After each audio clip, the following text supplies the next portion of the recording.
82% in the form of uh, physical, verbal, or sexual. Among that, verbal abuse was the most common, comprising about 31 to 96%. Next comes the physical abuse. Physical abuse ranges from 2.3% to 36.8%. Then comes the sexual harassment, 0.7% to 21.8%. So patients and their families were the most commonly reported perpetrators of verbal and physical abuse, while co-workers and patients were the most commonly reported perpetrator of sexual harassment. Obviously, if the workplace is not optimal, it will definitely reduce the productivity of any institute. And in turn, what happens is this all will affect individually as well. It can lead to anxiety, stress, burnout, and depression.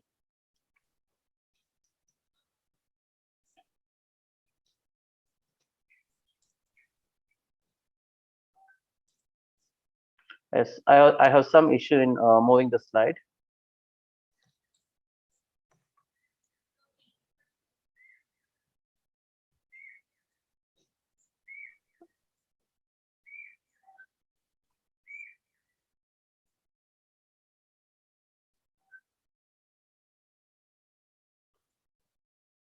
My apology for the interruption.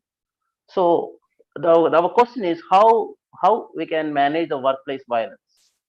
So here comes the importance of nurse managers. They should act as a licensed agents with the organization for formulating and implementing workplace violence prevention strategies, including like internal grievance cells or internal complaints committees for addressing those issues, and skill-based training programs demonstrating appropriate techniques of communication and aggression management. So we as a healthcare professionals, while dealing with the public, will and especially while dealing in the patients in emergencies and the bystanders, it's often difficult. So skill-based training is necessary. Apart from that, attention should be given to novice and young nurses who are at higher risk of experience workplace violence. This is commonly seen in the critical areas as well as in emergencies, and also even in psychiatric wards. So when a new employees join during the induction program, this also has to be uh, trained for this novice and young nurses, and appropriate measures to sensitize nurses to report workplace violence. That is also very important. Sometimes uh, playing a victim role is makes the victim more pressurized. So the appropriate term is not victim, you can call as a survivors. I mean, there should be an efficient system in, there will be hierarchical positions whom they can contact at every phases if any workplace violence happens, and a zero tolerance policy on workplace violence. If any mishappenings happen, then there should be stringent actions to counteract. And next, the common problem in workplace is burnout. Burnout, that is because of the nurses have been stressed a lot beyond their capacities in delivering an optimum professional care. It includes emotional exhaustion. That means uh, the the nurse will be emotionally exhausted because of the workload, because of the violence, or because of the scarcity in the resources, or in the all because of the communication problems existing in the department.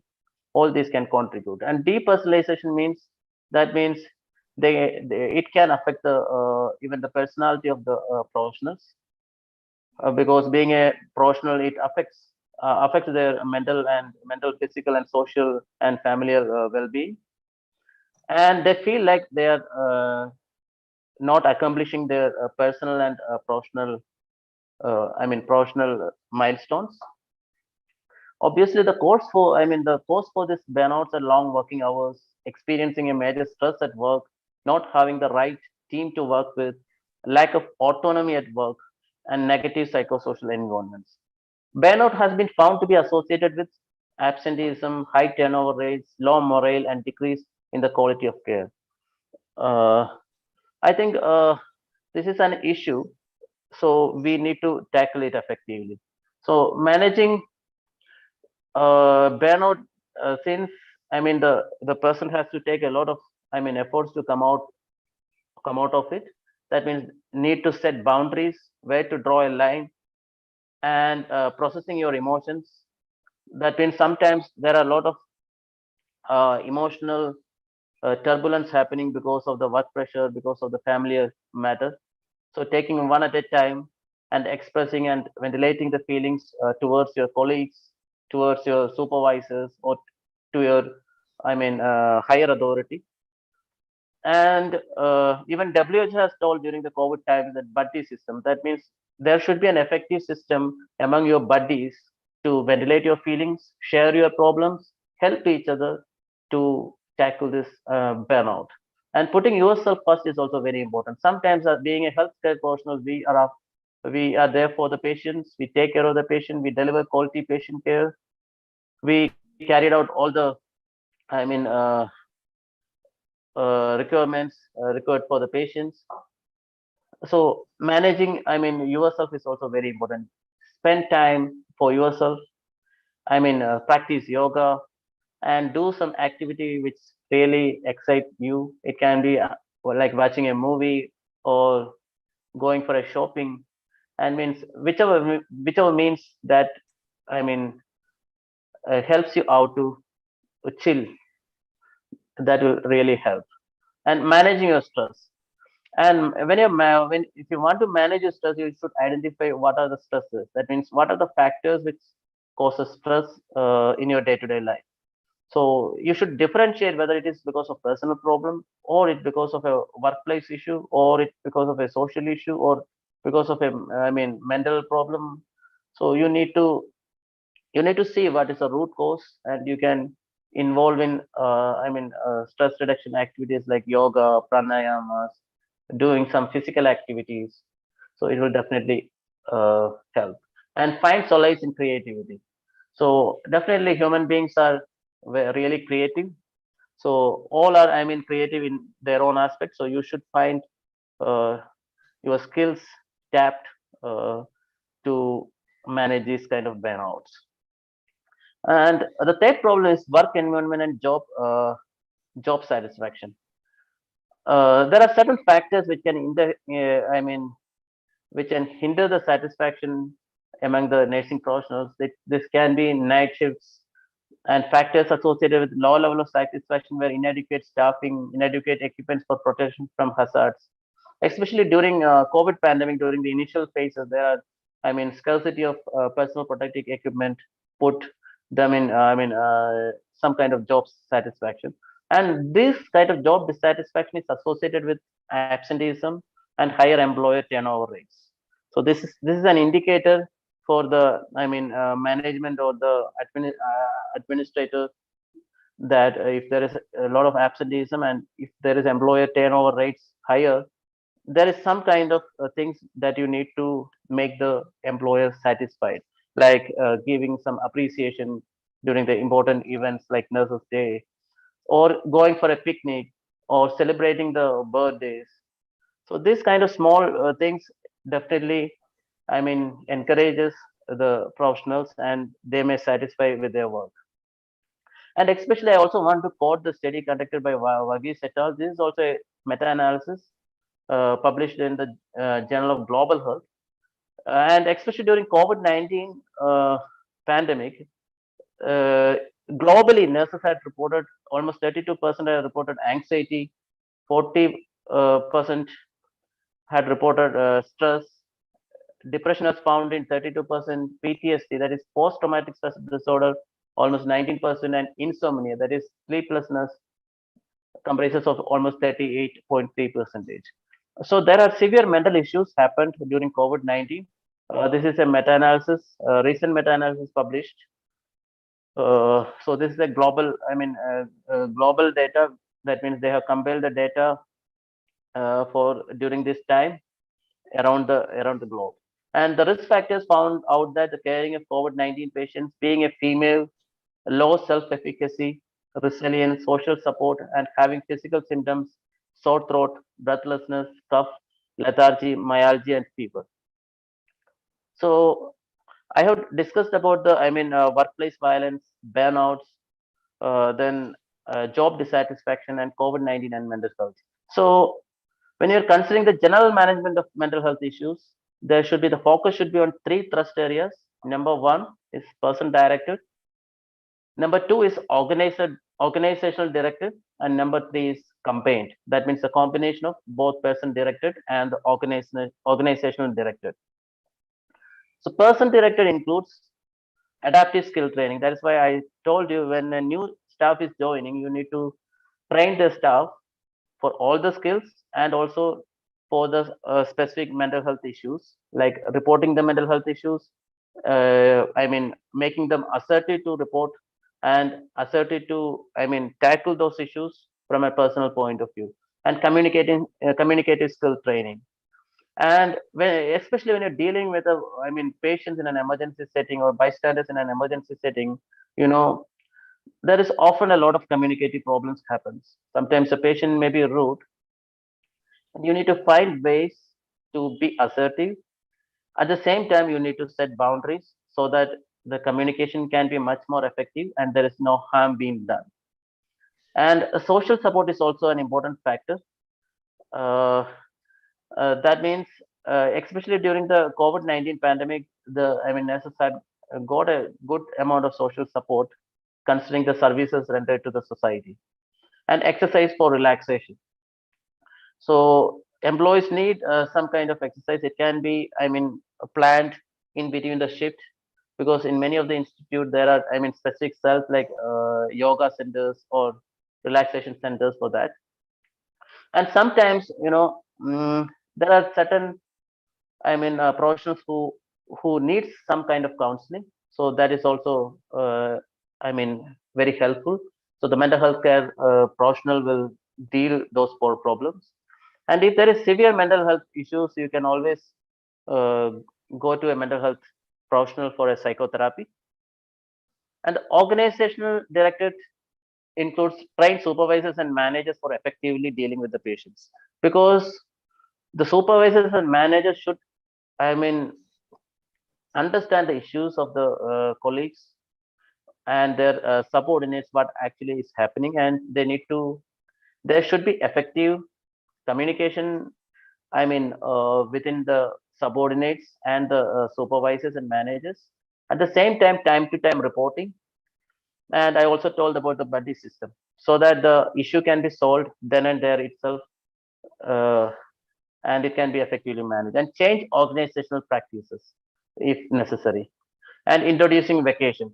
Uh, Obviously, being a professional, we all are persons, we have family life, we have personal life. So there should be an optimum balance between each and everything to perform, very good or very well for the institute. And in between, you can have refreshing retreat in important days like Foundations Days or Nurses International Day, Nurses Day, and all other important days.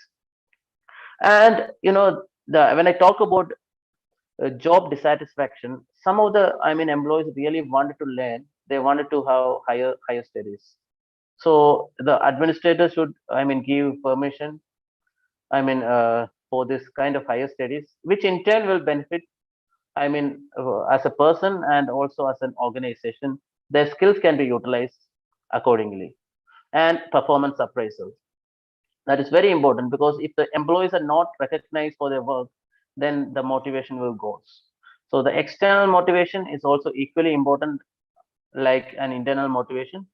Like recognition, the same of, the simple way as like, giving away certificates, appreciating the work, the best employee of the month, uh, such kind of things can be very much effective in bringing the the healthcare professional, especially nurses, morale, and in turn it will improve the institutional productivity. Conclusion. As a conclusion, India has always provided competent and professional nurses who provide compassionate care across the globe. And tomorrow is our International Nurses Day, and It's our day, and you need to take the time every day to love yourself. You deserve it. As a take-home message, I wanted to tell you 5 daily reminders, 5 positive affirmation you can practice. You should be telling to yourself every day that I am amazing. I can do anything. Positivity is a choice. I celebrate my individuality. I am prepared to succeed. With that, I'm ending my presentations. Once again, thanks a lot for giving me such a wonderful opportunity to present the topic on occupational hazards and mental health. Thanks a lot. Thank you. Thank you so much, Mr. Jitin Thomas Parel, for emphasizing on the mental health hazards and the management of the same to all of us. Thank you so much. Nurses provide care in all areas of the hospital, hence are more prone to different injuries and safety hazards. Here now, discussing with us the topic, occupational health of nurse, chemical injuries, including chemotherapeutic injuries. For this, the moderator would be same. That is, I would request Mrs. Shabana Khatun, ma'am, Principal College of Nursing SGPGIMS, to stay along with us. And to present the topic, I would call upon Mrs. Anjali Devi, in charge in service education, AIMS, New Delhi.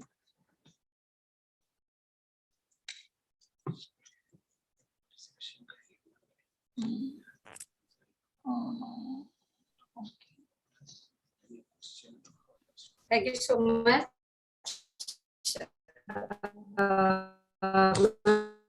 And good morning to all. First of all, I would like to thank organizers who took the topic. Most of the time, this topic are a neglected topic, but you took this topic as in AIMS New Delhi. I'm working as a nursing officer. Talk about just a small talk regarding occupational health of nurses. Is my slides are visible?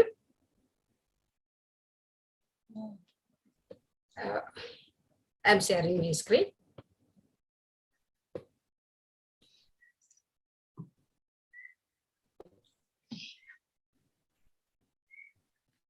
Yeah, I hope that is visible to all of you.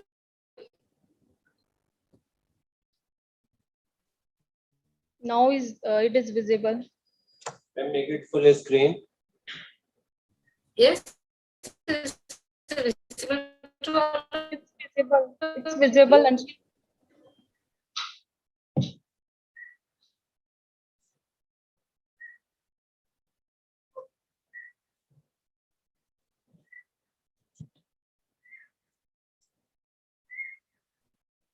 I said also.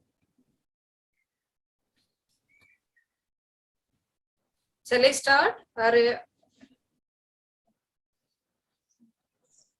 F5 press कर दीजिए. ma'am, can you press F5 so it will be in slideshow? it's in a slideshow only now. For in my monitor, it's in a slideshow only. F5 also I pressed. Maybe your device is. Okay, so you can proceed your topic. Yeah, I can proceed. Okay. Because in my monitor, it's in a slideshow only. So chemical hazards. Today we are going to talk about chemical hazards. Okay. Yeah, it's injuries. Chemotherapeutic injuries are at most causes one in which every day the nurses are facing, especially oncology nurses. So today we are going to discuss about that. And first, before dealing with the chemotherapeutic injuries, let me move on to the chemical injuries, which is common for not only the oncology nurses. Every nurse, day by day, they are facing a lot of hazards in healthcare sector. Chemical injuries are common. So nurses continue to report high levels of job-related injuries and illness. This whatever stated here is dependent on that studies mentioned here.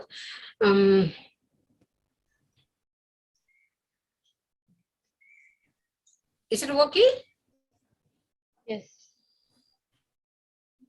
We are taking the slides from here. She can say next. Okay. This Yes, is ma'am? Anshli Devi. We will operate Yes. the slide from here. You can just speak about the topic.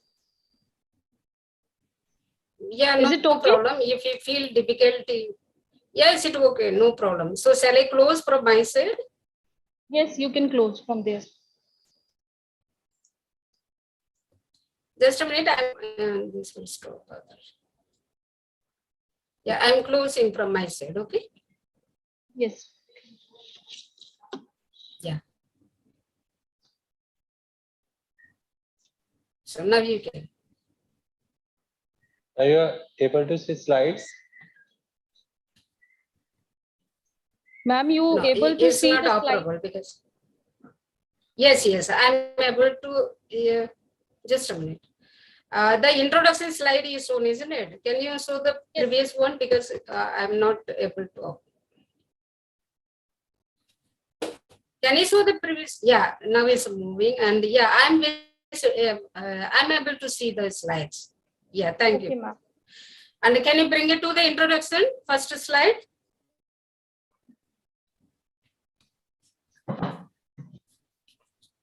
Yeah, thank you. So nurses continue to report high levels of job-related injuries and illnesses because the working environment, the responsibilities, what we are having towards the duties, and of course we are the frontliners in every activities of healthcare sector. So because of that, nurses are the main people who is going to affected with the occupational hazards. Okay, so among this, of course, along with the nurses, other healthcare workers also is going to be suffered or suffering now.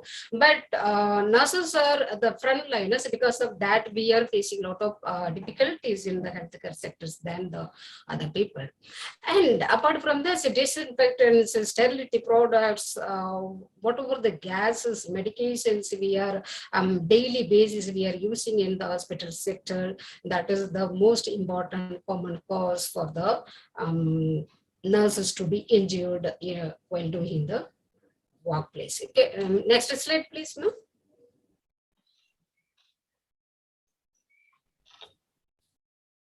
Most studies have reported an increase in the risk of spontaneous abortion, especially for the female nurses.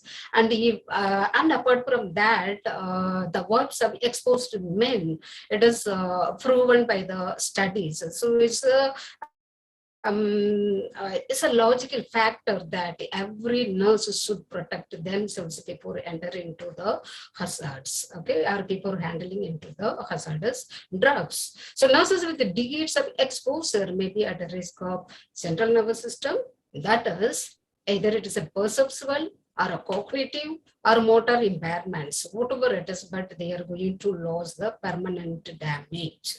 And currently available technology, somehow we can reduce the complications or the risk when we are comparing with the 2 or 3 decades before, how the nurses were suffered with the occupational hazards. But now we are not, a little bit we are upward, and technological involvement is that ourselves with the protective equipments.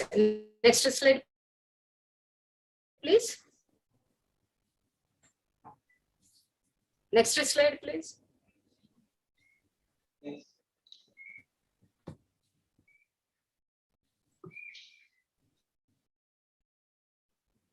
Yeah, thank you. Change the. So first we can move on to the chemical hazards, then we can move on to the neoplastic drugs hazards. Okay. So chemical hazards exposure to anesthetic drugs such as nitrous oxide, halogen, ethylene bromide, ethyl chloride, ether, methoxyfluorine, still loads of gases or medications everyday basis we are exposing, especially operation theater nurses and ICU nurses are those who are in the critical areas are facing a lot of difficulties whenever they are handling these type of anesthetic drugs, and which may cause not only the skin injuries, eyes, nose, and throat also is going to be affected because of droplets or aerosols. And apart from that, if they are suffered with chronic, the same area they are working chronically, like one nurse is in the operation theater itself for a long time period, a decade or 2 decades. So due to chronic exposure, they may have, there are a lot of occupational hazards, but they want to work in that particular area itself. So such kind of nurses are also available in our setup. And apart from that, those who were feel themselves they have to protect themselves and they are trying to move to some other areas. And so there are staff supplying is going on in yearly basis. So chronic poisoning is the one of the major role which give the reproductive instability, or most of the nurses are suffering with the reproductive problems. Okay, and apart from that, latex allergy, maybe due to natural latex gloves, but nowadays is there are options, powdered, non-powdered, and advanced gloves technologies are available. So whatever is available advancedly, that only we are able to use than the previous one. Okay, then chemical risk is due to the action of various substances like from the cleaning agents to sterilizing agents. We are facing a lot of injuries everyday basis from minor to major. Next slide, please.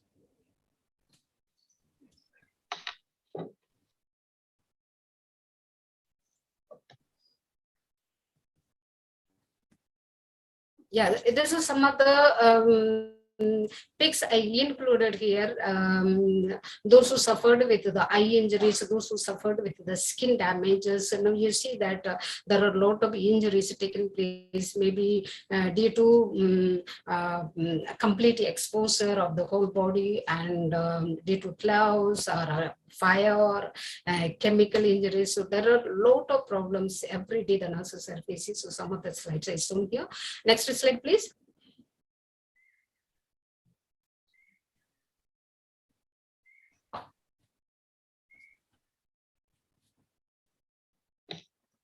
There are some types of chemical hazards. First and foremost, dermal risk, that is the injury to the skin. So this is because we know that it may be either direct contact or indirect contact, but most probably our skin is directly exposed to the chemical hazards, especially splashing agents.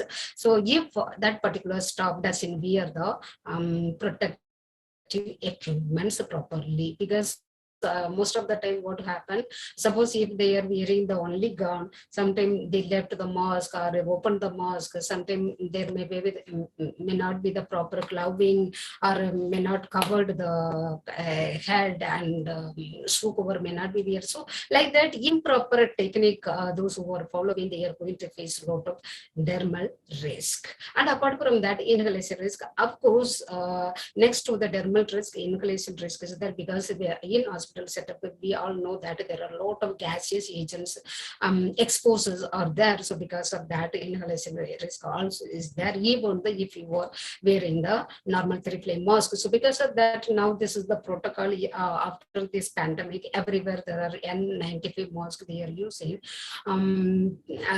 which gives a lot of protection than the 3-flame mask. So it's advanced technology. Of course, it's cost effective, but we can protect our health by this way. And the next, fire and the risk of explosion. Here, because we are using a lot of chemicals, so inflammable products are there.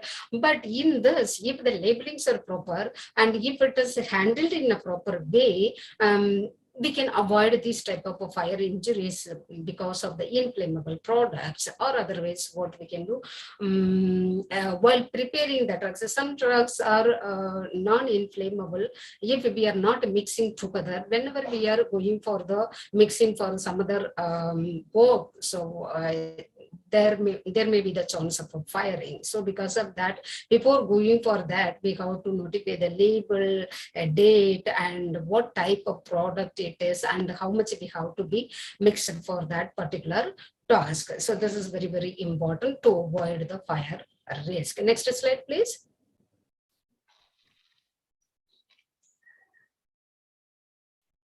Thank you.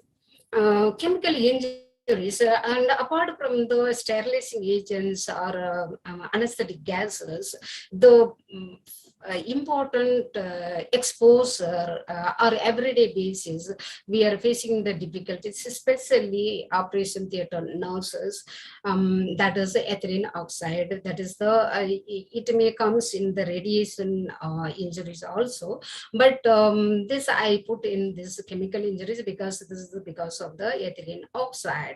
Because ethylene oxide is the powerful alkylating agent which is using for the sterilizing the heat stable instruments. So here I shown this slide as the ETO machine, and the staff is going to insert the tray for the sterilizing purpose. So here they are if inappropriately those who are following the techniques, they are going to expose by the ethylene oxide, because ethylene oxide is the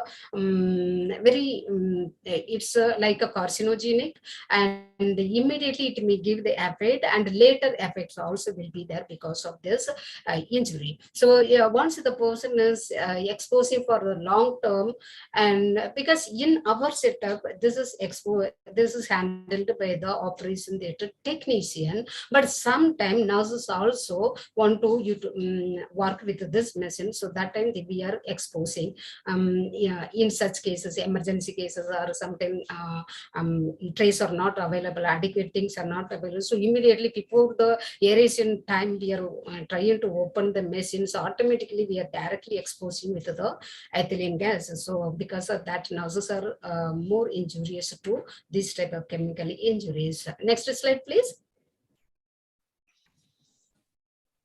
And apart from this, next slide, please.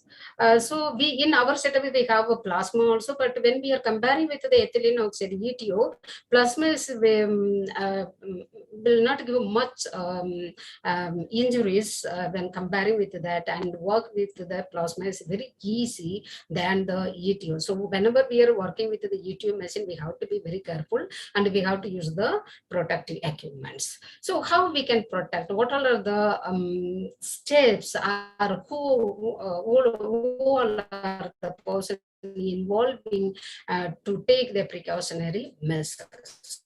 Okay, so here of course there should be the cross ventilation. So if the cross ventilation is there and the ventilator setup is adequate in your hospital setup, there is no issues in that, even though if your aerosol is exit, or there should be the airflow here and there. If it is, then there are a low chance of chemical injuries. And individual self, every nurse or every healthcare worker must be protect themselves, because safety is the first and foremost for themselves than the care, next to the care. So before giving the care, first of all we have to protect ourselves. So most of the time nurses are neglecting to use the proper personal protective equipment. So PPE is the main which can protect every nurse. So here if one nurse who's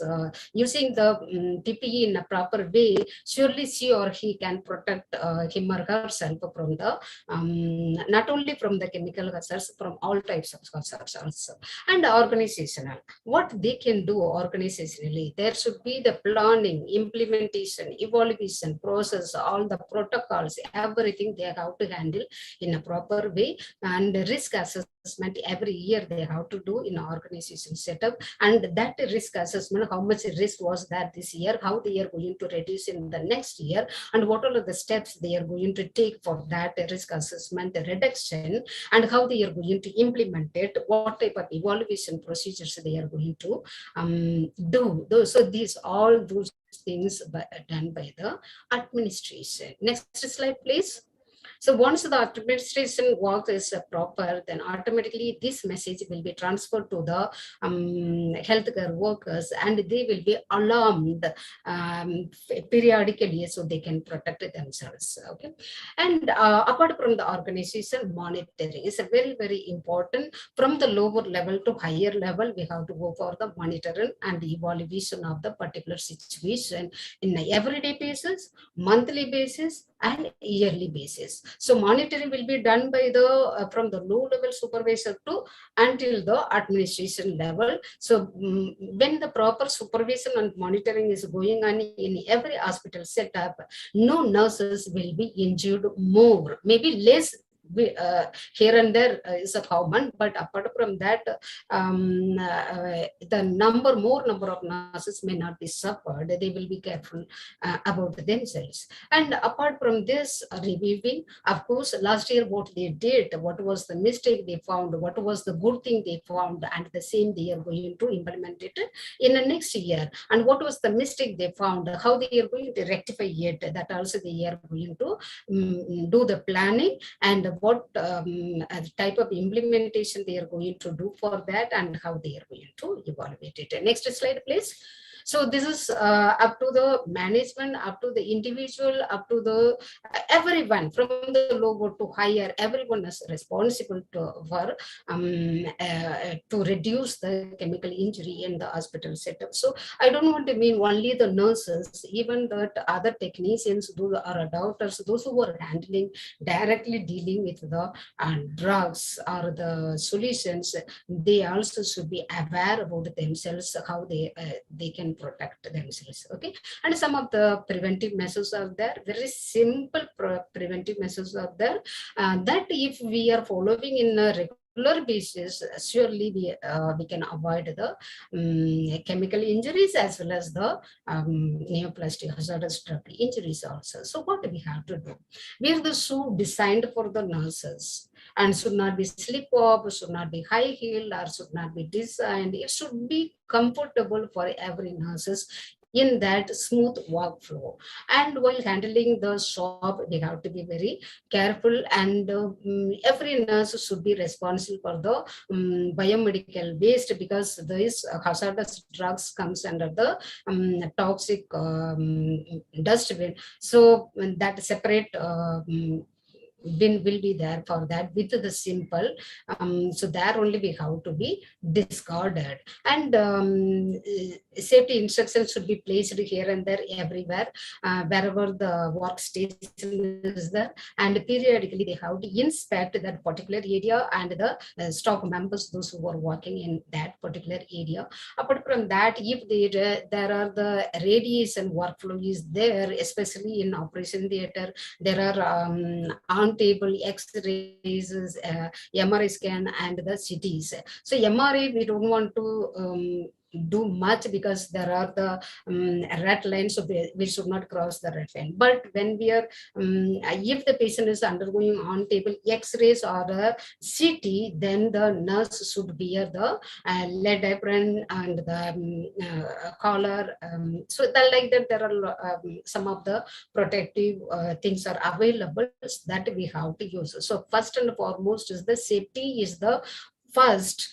Protect self, then only we can go for the care of the patients, and provide, once it occurred, any kind of the encountered like a splash or chemical touch, whatever it is, immediately it has to be washed with the running water. And if anyone who's facing the latex allergy, they have to be very cautious what type of gloves they have to be use. But nowadays, after the pandemic, we have the advanced cloud technology, but before that it was not. But at the same time, there are powdered gloves, non-powdered gloves, and most of the latex allergy people, they are using the non-powdered gloves. And it's up to the self comfortability and the self. Yeah, suppose if I feel comfortable with the powdered one, I can go for that, or otherwise I can go for the non-powdered one. And the now new technology, but it's not the source is less available. So because of that, daily basis you may not get it. But at the same time, if we are working with the chemotherapeutic agents or hazardous drugs, then automatically you have to utilize that particular class only. Okay, and routinely use the barriers. Especially important is the glove is always the important one, eye protection and gown. Okay, and the least one is the head cover and the foot cover. But if we are working in the chemotherapeutic area, then of course that also should be. Okay, and wash hands before and after the procedure, or otherwise after, immediately after the exposure, we have to wash the affected area with the running water. That is the prime treatment. One person, whoever exposed, they have to do immediately as soon as possible. Okay, and after that, precautions they have to do, how they can eliminate the exposure of this type of chemical injuries. And the last one is the procedure and counseling services are readily available. The person or the nurse whoever exposed, immediately they have to go for the on-the-spot procedures to save that injury or injured area first, and after that next they will go for the counseling services. So because post-traumatic stress syndrome is the common one for everyone whoever is exposing. So because of that, counselor is readily available in every area setup, and they can go for that. Next slide, please. Next slide, please. So now let me move on to the anti-neoplastic drugs. Of course, all of you know that this is we are treating for the cancer purpose, but in a contra, we are going to take the cancer whenever we are carelessly handling the anti-neoplastic drugs, because most of the anti-neoplastic drugs are hazardous drugs. Next slide, please. And of course, this is the aerosol products also available, and the drug product tablet format also available, injection format also available, spray format also available. So whatever the format we are using, we have to be very, very careful before touching the drugs.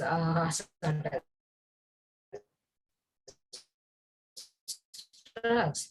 So there are a lot of studies proving that spills of hazardous drugs. Spills, how the spills occur, most of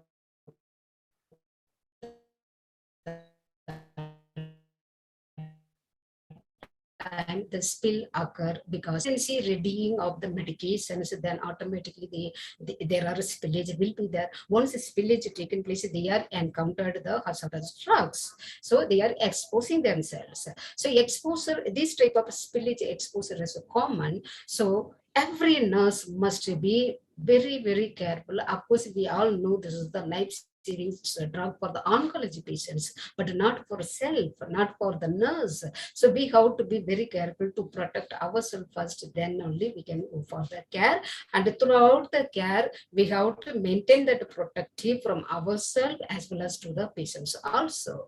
So here, even though some of the nurses, they know very well that there are a lot of health risk is there, but they are careless. Still studies are proving that nurses are careless whenever they are handling the chemotherapeutic drugs. So because of that, next slide, please. So because of that, every nurse should be periodically educated, motivated, instructed how they have to protect themselves and what all are the risks they are going to encounter in a everyday basis. Not only the professional, even their even though their personal life also is going to be affected. So they have to be motivated motivated in a periodical way by the way of training programs, educations, or otherwise motivations. Okay, and apart from that, they can prove and they can go for the to prove something that these are the way you have to use it. These are the sources are available. Suppose sources are not available, why it is not available? What are the reason for that?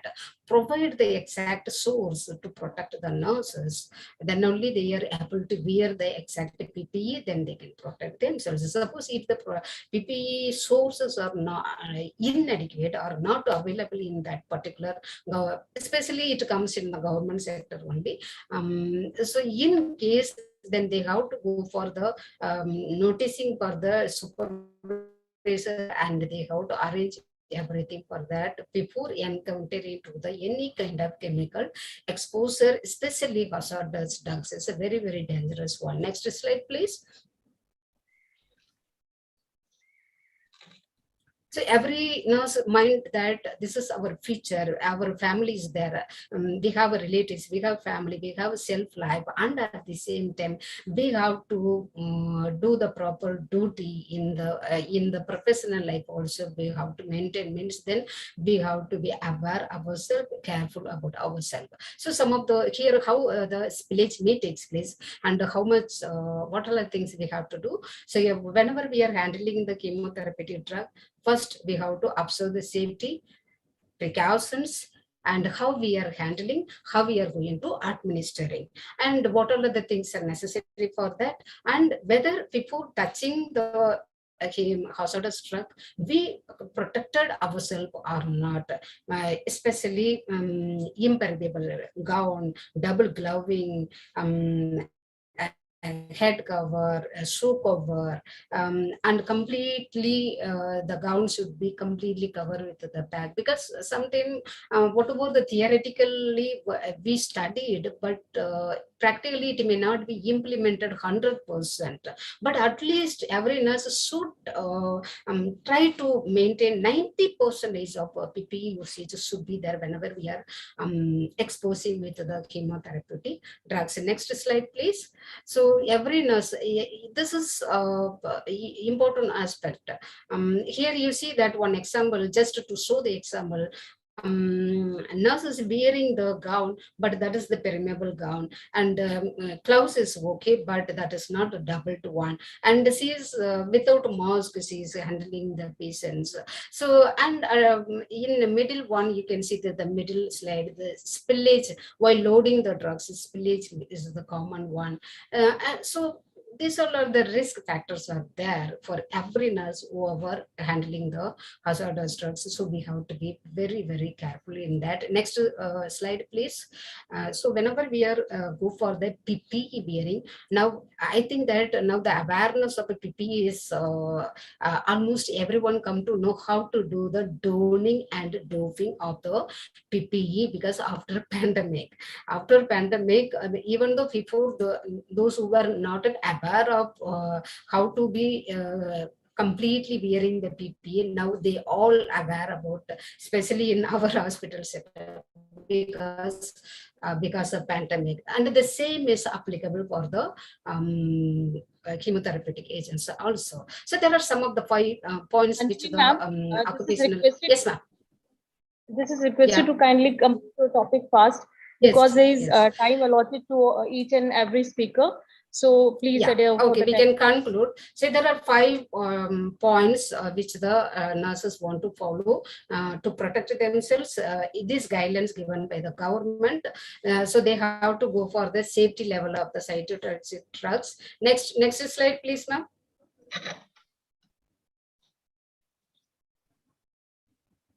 So what is the level of the drug, a cytotoxic drug, and how they are going to control, how they can give the education to the staff. Next slide, please. And the PPE protection, how they have to be, and motivation, how they can, and what type of, they have to give some of the guidelines, protocols, everything they have to follow themselves. So I think that I can conclude now. So the conclusion, PPE comes under gloves, gown, full face shield, goggle, 95 respirator, and head and hair cover. These all must whenever we are handling the hazardous drugs. So thank you so much for all of you, and thank you so much for organizers to provide me an opportunity to be in this platform. Thank you once again. Thank you, ma'am. I would like to thank all the, both the speaker, Mr. Jitin Paul. He has spoken on the topic that is occupational health of nurses, mental health dimension, and Mrs. Anjali Devi. She spoke on the topic that is chemical injuries, including chemotherapeutic injuries. So now the session is open for the discussion. The participants have any questions related to both the topics, they can ask. Yes, from the participant side, if you want to ask any question, any query you are having, so you can ask from the speakers.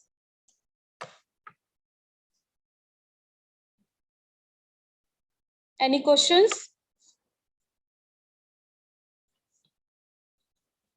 Okay, so both nicely presented the topic. Regarding the mental health dimension, sir told about the 34% majority nurses have the chance of occupational nurses, and out of that 34, they have 22% chance of psychological impact while taking care of the patient in their clinical setting. And he told about what are the causes of the psychological impact while taking care of patient, and what all the management need to be required to reduce the psychological impact while taking care of the patient. So I think in both the topics, we are like nurses, they are doing very dedication. They don't bother about their timing, don't bother about their physical health, and they are also not getting the support from the organization also. So I think we should constitute a committee.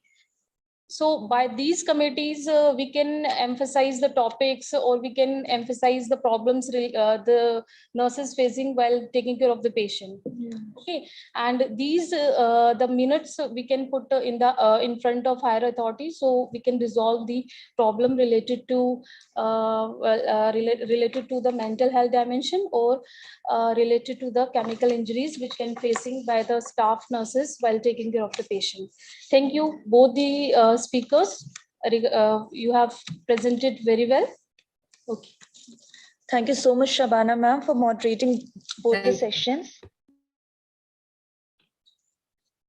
Awareness means understanding that workplace violence can impact anyone in any work setting and across all levels of employment. So today, for the topic occupational health of nurse, workplace violence, I would invite upon the dais the very cool and calm nursing superintendent of SGPGIMS, Mrs. Usha Takri ma'am, as a moderator for this topic. And to present the topic, I would like to call upon Mrs. Kavija Joshua, Senior RN, MSN, Pediatric Emergency Department, Ipswich Hospital, United Kingdom.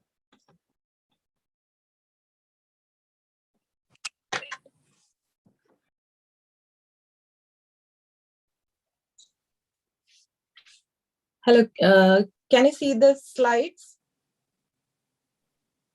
Yes, ma'am, it's visible. Okay, thank you. Actually, first of all, I would like to thank the team for inviting me for this presentation. So as you know, my topic is workplace violence. Yeah. So workplace violence, actually, first thing, this regarding this topic, it's not a theoretical or intellectual topic. This is just the thing which all the nurses needs to be aware of. So first thing the nurses needs to keep in mind is it's not part of our job.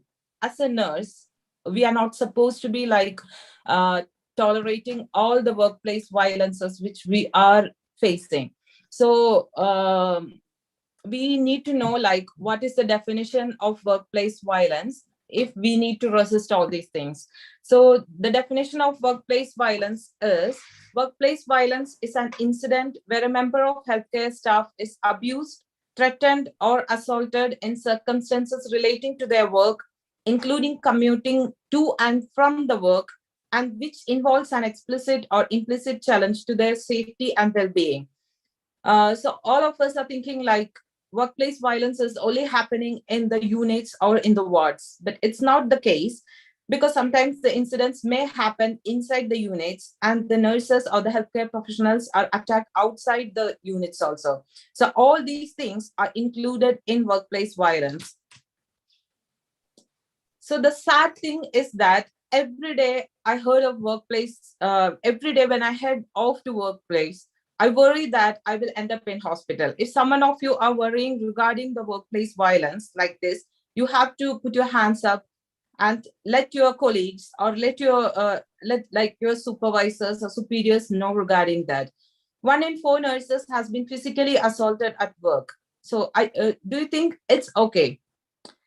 Especially in the country where I am working, it's like completely not okay to be like assaulted, even verbally, or if it's related to color, race, or whatever, it's not accepted. So we have to like put our hands up and come forward to prevent the workplace violences. So we need to know like what is the extent of the problem, because sometimes whatever we are encountering, we think like it's usual for all of us, and we will be the day will go off like a regular thing. So from 2016 to 2020, according to CDC, there were 207 deaths due to violence in the workplace in the healthcare and social assistance industry within the private sector. So it's only the calculations by CDC from the private sector. So we can find like the magnitude of the problem is really, really high. 207, it's not mentioning 207 assaults, it's deaths. So in India, violence against healthcare workers has been ironically has been chronic, systemic, and growing problem over the past decades. So this workplace violence is not started from today.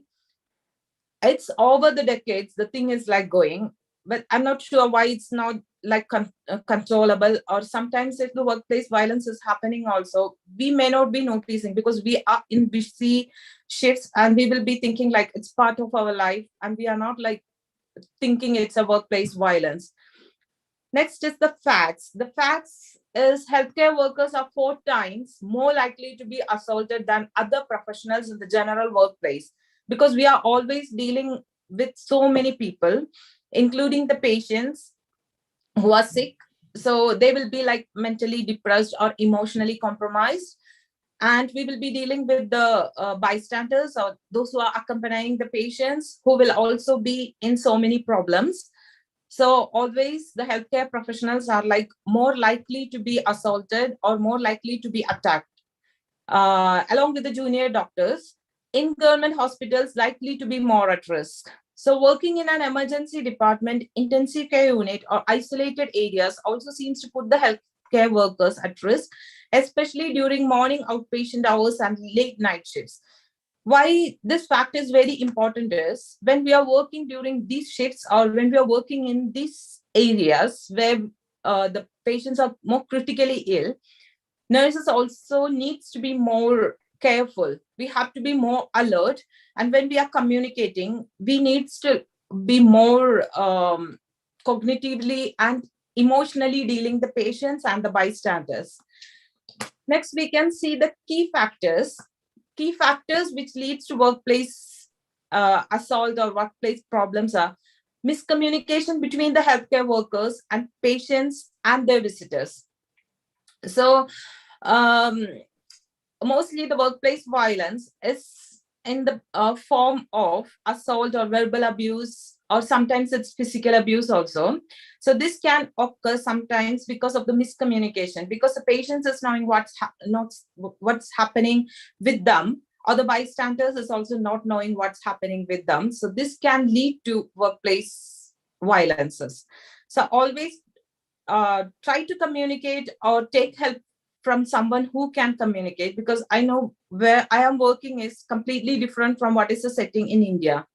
So dissatisfaction with care. So this can completely lead to like workplace violence. And if they are dissatisfied and the patient's condition is deteriorating, the chance for assault or violence is more. Next is delayed medical provision. This occurs mostly in accident and emergency casualty department, because sometimes the patients will be brought and so many patients will be there, and we will be triaging the patients mostly. But the patients don't know they are triaged and they are in which category. So they think like we are delaying the care, but we will be having more important patients to be like cared. So this is a problem which happens mostly.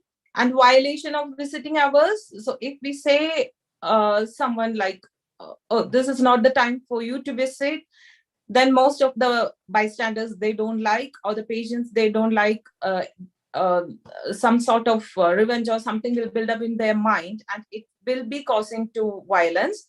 And the psychological stress of a patient's family member. So when we are considering patient's family members, when someone is getting sick in their family, they can't go for jobs sometimes, and there will be financial problems. So they will be in psychological stress, and a small impulse can cause them to burst out. And the other is denial of hospital admissions. And the last one is the sudden demise of patients. So if someone is not expected, or someone comes to hospital really healthy, and quickly if something happens to them, it can lead to violence or impulsive behavior from the family. And type of workplace violences. So first one is assault by criminals. So we know, like sometimes the criminals, the gang people or someone is entering, it can lead to like assault to healthcare professionals, or sometimes someone can assault the nurses or doctors for the drugs which they are craving for. So clients on worker violence. So sometimes the patients will be attacking the nurses or worker to worker. So it's like in between the colleagues. Sometimes it may be the race, or it can be sexual assault, or it can be like the words which is putting other person down. So when we think like violence, we think only like attacking someone or using our hands or feet to kick someone, but it's not the case.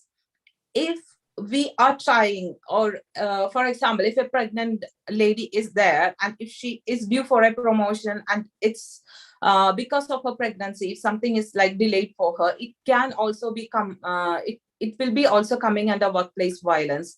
And another thing is domestic violence. It's also like sometimes the staffs will be coming for duty and there will be some problem within their family, and their family members or someone will be coming and attacking them. These all comes under workplace violences. So next we can see how to reduce workplace violence. So the main thing is establish education and training program, because we all know like workplace violence is there. But the thing is, we need to know like how to encounter these workplace violence. So more training programs like this will be helpful for the staffs to put their hands up.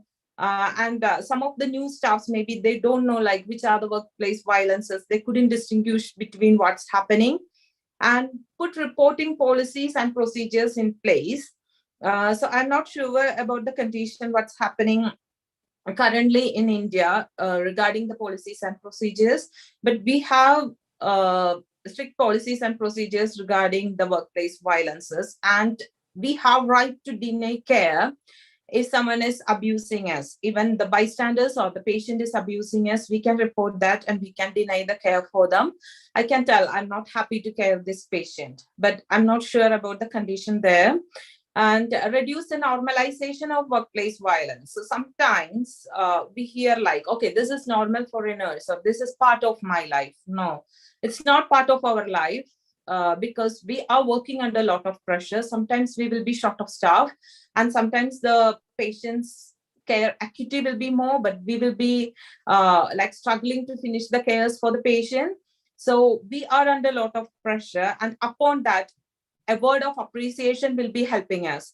But if you are not getting the appreciation, that's fine. Instead, if we are getting some attack or something, we will be like undergoing depression, stress, and so many things, and it can affect even our professional life. So don't normalize our workplace violence like it's okay. No, it's not okay. And safety devices such as security cameras and sometimes some call bells or some codes for calling the security when someone is attacking us will be helpful, because sometimes there are instances occurred years before. Someone attacked a nurse in the storeroom. So sometimes in the storeroom and all, proper lighting is really, really important, because night shifts and all, if you're going to storeroom, if corridors are dark, and the security cameras can't even pick up what's happening. So always all the corridors must be light up. And if some lights are not working, it's take it as our responsibility, because our colleague will be coming for night shift. So let's report that and try to like settle all those things. So these are the things we can do to like reduce workplace violence, and awareness is the main thing we can keep in our mind. Next is legal aspects. Truly speaking, regarding the legal aspects, what's going in India, I have gone through only the Google, because I'm not updated with the legal things now.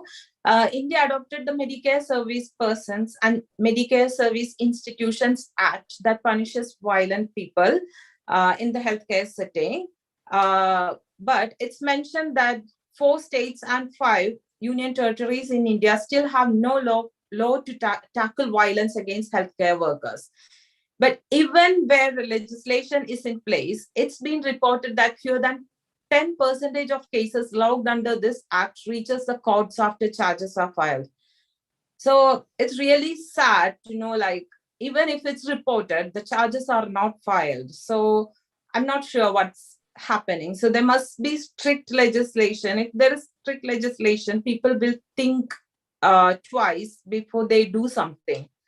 And action to be taken by the hospitals. Infographics shunning violence. So in the hallways or wherever there is reception or whatever, just keep the posters like we are less or zero tolerance for violence.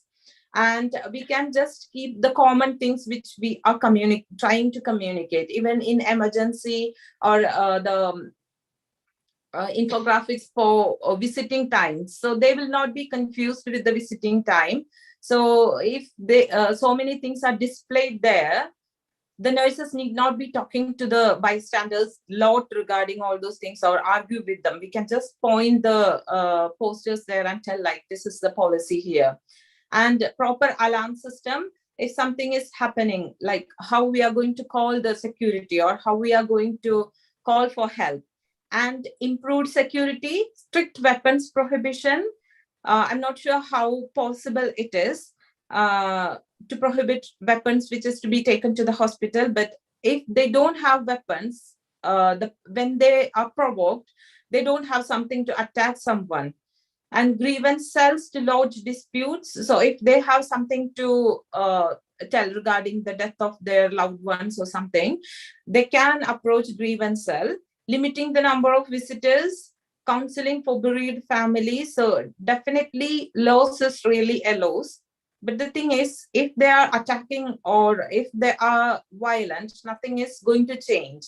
So if there's a counseling cell for bereaved families, maybe it will be helpful. And for nurses, it's very important to have some mock drill training.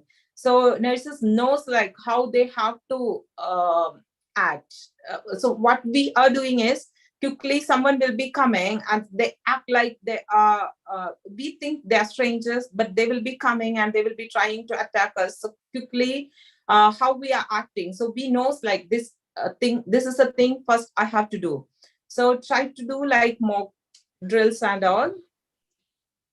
And these are the tips for the nurses. So this is the important part for nurses. Remove yourself from the situation. So when we are in a situation and if you feel like someone is going to attack or someone's mood is changing, keep a distance from them, because our life is really, really important and we have a family to take care of. but they are also emotionally compromised, means there is no point in arguing with them, or there is no point in talking with them and trying to make them understand. Just remove yourself, or put your steps back when such situations arise, and create a distance. That's the main important thing. So, or just see like, yeah, this is a place I can run backward. So create a distance with the person who is upset and defend yourself. Report the incident if something is happening. So for example, if a small incident is also happening, means try to report through the system which is in your hospital, and use the strategies to diffuse the situation. So first thing, what I feel is silence, because they are upset if they lose someone, or they are in lots of problem. So if we are arguing, rather than arguing, try to listen to them for some time, or try to like neutralize the situation. And you can get support from the superiors, because you are not able to stay with the bystanders or patients long time, or you are not able to stay with them because it will compromise the care of other patients. So you can get the support from the superiors to negotiate with them, and attend de-escalation training, how you are going to calm them down. So it will come, because when we are considering the nurses also, we will be in lot of stress. So if something is like sparking, it's easy for us to burn and patients to burn, or burn means it's emotionally, it's like a bomb which will burst out. So professional training to deliver bad news, that's another thing. How to tell the patients, like how to deliver the bad news to them, even if it's a disease or a chronic disease or a death, or how we are going to deliver to them. Because sometimes the patients will be coming really healthy, and the sudden death or something occurred due to embolism. But it when they hear the death, they can't accept it like that. So always be calm and use the techniques to deliver the bad news, and don't go and deliver the bad news alone. That's the first thing. Because if you know the family really very well, then that's fine. Or someone who is like expecting the bad news, that's also like a different reaction from them. But if they are not expecting something and we are going, then keep a distance and deliver the bad news. So these all are the tips for the nurses. And always the worker to worker abuse. So don't try to like tolerate. At least tell on their face, like, this is not the way to behave with me, or this is not the way to deal with me. And you have to raise it to the authorities, because if we raise it to the authorities only, this will not happen to other person. Because something happens, everyone will know, yeah, this happened. So it will not happen otherwise. So this is the end of my topic. So no tolerance for violence, silent no more. Please, please silent no more. Because this, I know this is not an intellectual topic, and all of you know. So I just want to motivate you. If you are facing violence in your workplace, the next day you will not feel to come for work. That's the first thing. You will feel sick, and the number of sick leaves will be increasing if your mind is not great. So always, if you're facing something, you all are brave, we all are brave. So just stood up, put your hands up and say like, I'm not okay, this is not the way I want me to be dealt with, because I'm dealing you with respect, deal me with respect. So thank you all. If you have anything, please ask me now, because it's early morning here. I have to take my son to school, so I want to leave the session. So once again, thank you for the team for letting me to present this topic. So hope the topic is helpful. Thank you so much, Mrs. Kavija Joshua, for wonderful presenting the topic. Thank you, ma'am. Any kind of queries, audience, please Feel free to. feel free to ask.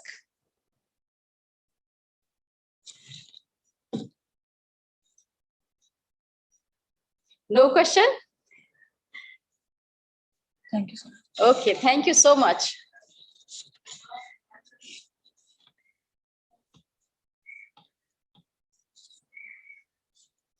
Thank you so much, Usha ma'am, and thank you so much, Mrs. Kavija Joshua, for your wonderful presentation. As we know, the study conducted in a tertiary care hospital in New Delhi showed 79.5% of healthcare workers have reported to have one or more of the needle stick injuries in their career. So needle stick injury is one of the most important topics that we have here. Our topic is occupational health of nurse, needle stick injury, and associated contagious infections. To moderate this session, I would call upon the very diligent and sincere Mrs. Ritija Singh, DNS SGPGIMS. And to present the topic, I would like to call upon Mrs. Gracie M, HIC in charge, General Hospital, Alapi, Kerala from India.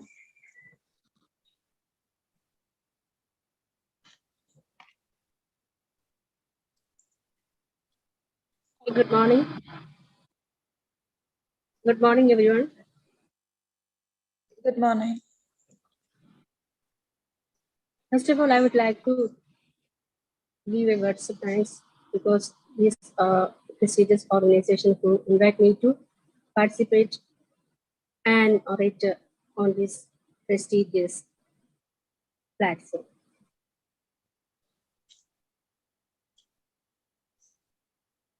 Let us talk about health. For a better world of people with a good physical and mental health, we need prestigious healthcare facilities, good healthcare facilities.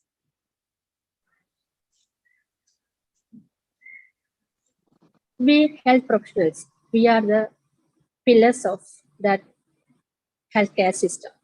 So we should maintain a good physical and mental health to provide care to the needy population, sick population. So as the nurses, we should keep good health.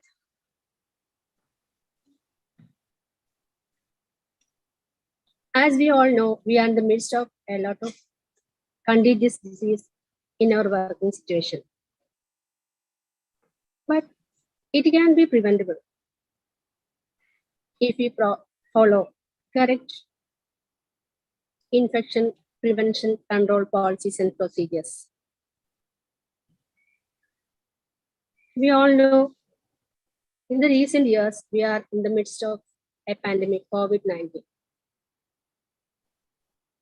And we played it a good role in that to reduce the infection. Now, also we are in the midst of, we are living with this COVID-19 pandemic.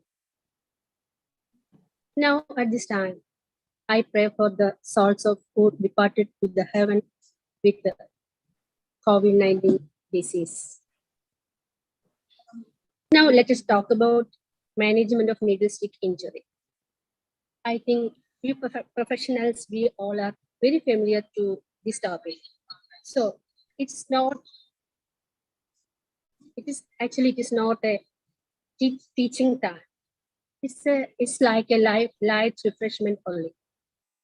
Yes, we all know about needle stick injury. I have some problem with my slides. So I will explain everything as much as I can. And Mr. Digil, he will share my slides from there. First of all, we can see what is needle stick injury and other sharp injury. Before going to my topic, first I want to introduce myself. I'm Gracie. Already my delegate introduced me, but I want to tell one thing. My name is Gracie Justin. I belong to Kerala. I have been working as senior nursing officer, trainer, and ICN in the Department of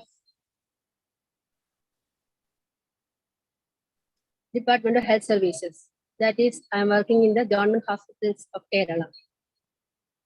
So I'm so happy to invite me to this wonderful stage. Okay, we can see the needle stick injury and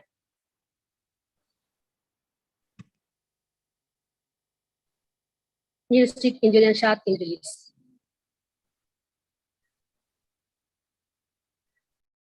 Common occupational hazards.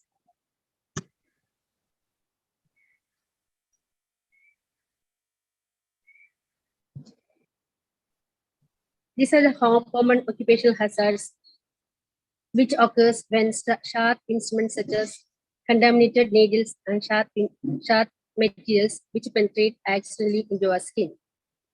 HIV, hepatitis B, hepatitis C are the common contagious disease which occurs as a health hazards through needlestick injury. Then we can see what are the risk factors of needlestick injury. First one, non-availability of safety engineered shafts or its improper use. I will explain later in the management. Then improper handling of body fluids, recapping of contaminated needles, failure of disposal of contaminated shafts properly in the puncture-proof containers, absence or improper use of PPE, accidental exposure to blood and body fluids to our body, especially in the mucous membrane. Now we can see what are the preventive aspect of this needlestick injury. When I talk about the risk factors, we see some points. In preventive aspect, we should keep some points. Proper hand washing before and every procedure is very much important. It is the key word of infection prevention control. Then, when we talk about the preventive aspect, use safety engineered shafts, and the staffs or the people who work in the healthcare setup should be aware that how to use it. That is, competency must be needed to use the equipment. Next one, avoid recapping of contaminated needle. Actually, this is a time to get needlestick injury very soon. It should be avoided at any cost. Then only we can reduce needlestick injury to a greater extent. Then proper use of contaminated needles and shafts. Proper disposal of contaminated needles and shafts. It should be segregated and disposed properly in the assigned area in the assigned containers. Biomedical waste should be segregated and disposed in properly as color-coded bag. It is very important that when we talk about biomedical waste, it is a responsibility of the person who generate the waste must segregate the waste, not dispose them. For example, when I do one injection, I am responsible to segregate the waste of that injection. And I don't ask anybody to segregate that contaminated articles after my procedure. It is very important. And the disposal, maybe we can ask to somebody to help us, like nursing assistant or any other people who assign for that. But the segregation of waste is very much important. The person who generate that waste.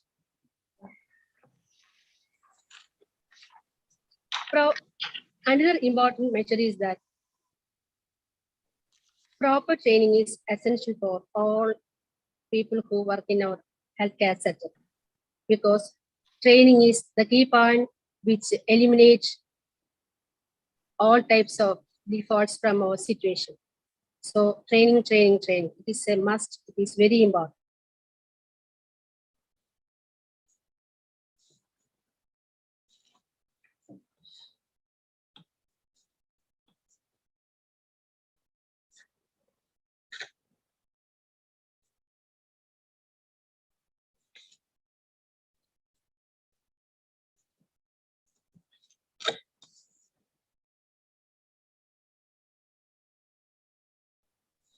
When we are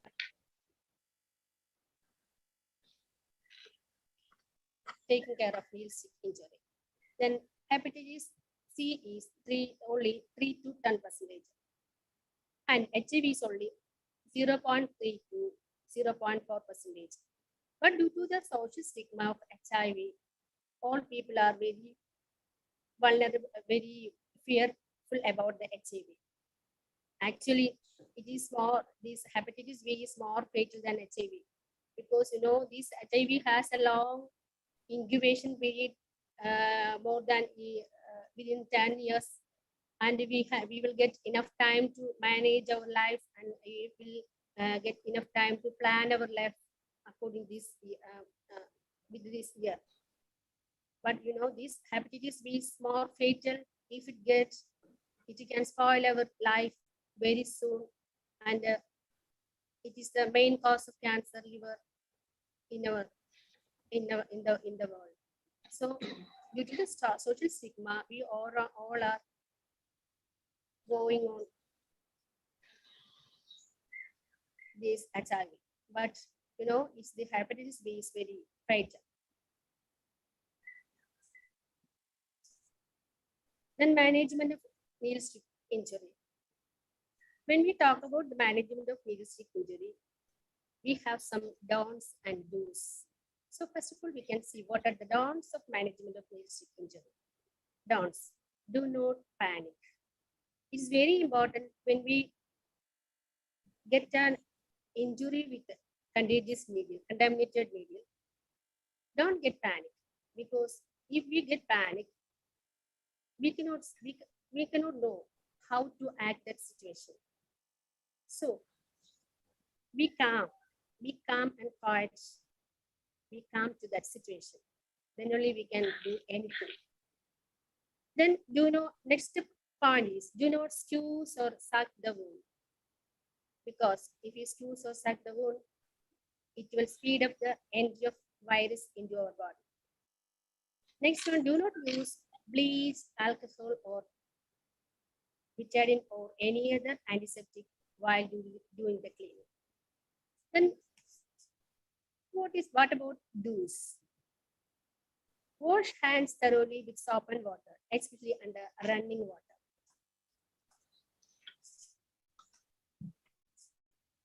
Report to immediate supervisor and CMO, that is casualty medical officer. It is very important that to report these events properly. Research shows that most of the cases are not reported properly due to a variety of reasons, due to some stigma or fear or anything. Most of the cases are not reporting properly. So actually, that is why we cannot get a real picture of this picture of the account of Needlestick injury. Next one, an entry is made in the Needlestick injury register, which we keep in the casualty or ICU's room as per the hospital's policy. It should be written in patient identification and victim's identification, and it should be written very neatly and accurately.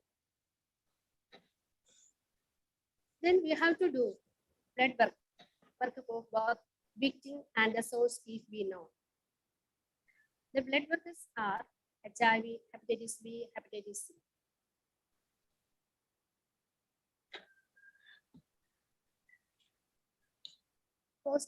Post-exposure treatment, that is PEP, should be start as soon as possible, preferably within 2 hours, and should not be exceeded more than 72 hours. It is very important. And the PEP is not needed for all cases. It depends on the degree of exposure and or HIV status of the source. But it is very important that PEP should be started at once if the source is not known and the source is on ART or at HbA1c positive.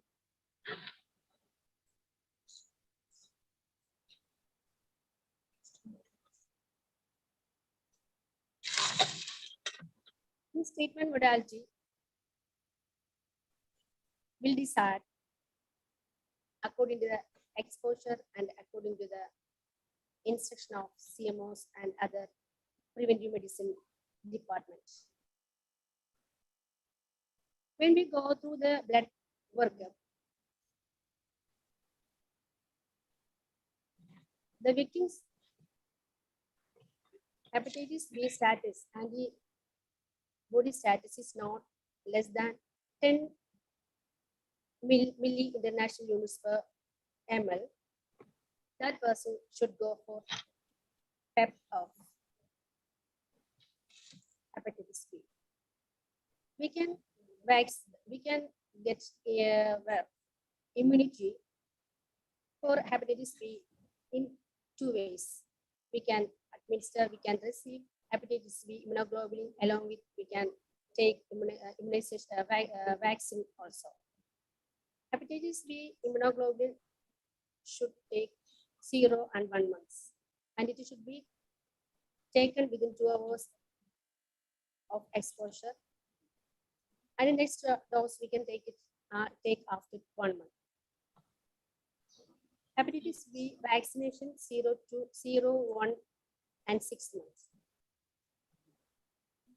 This is only applicable if victim's blood level is less than, antibody titer level is less than 10 milli international units per ml. And the PEP for HIV is very important. We should take PEP for HIV if the source is unknown and the source is on ART, antiretroviral treatment. So we should take medication at once.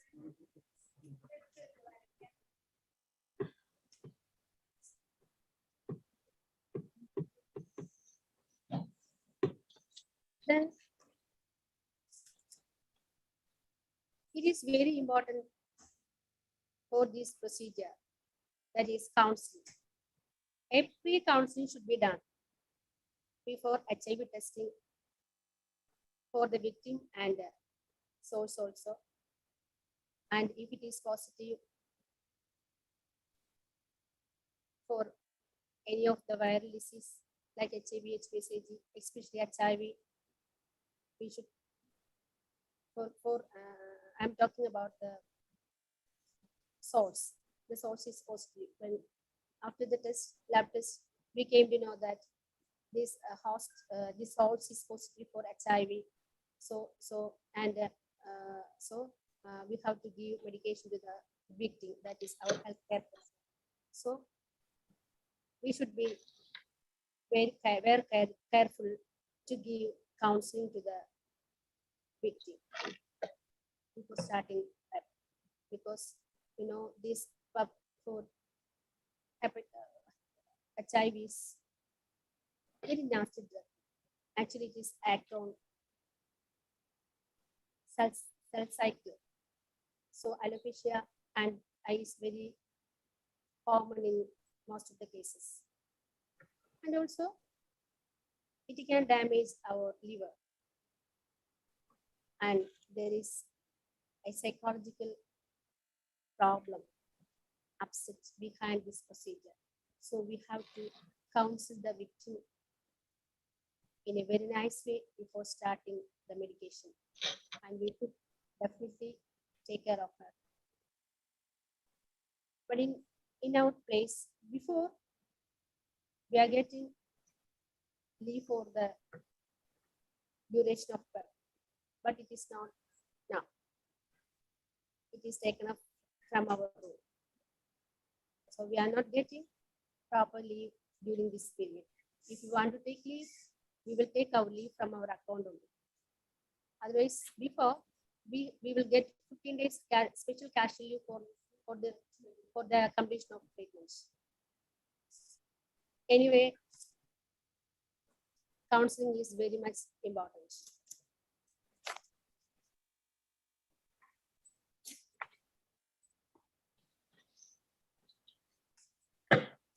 After the completion of PEP, we have to follow laboratory tests. Post HIV, we should do HIV test at 3 months and 6 months. If it is negative in sixth month, then no need to go for further testing. Same like HbSAg, we should test 1.5 months, after 1.5 months, 3 months, and 6 months.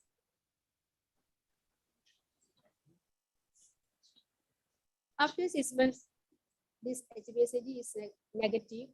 No need to test again for this particular case.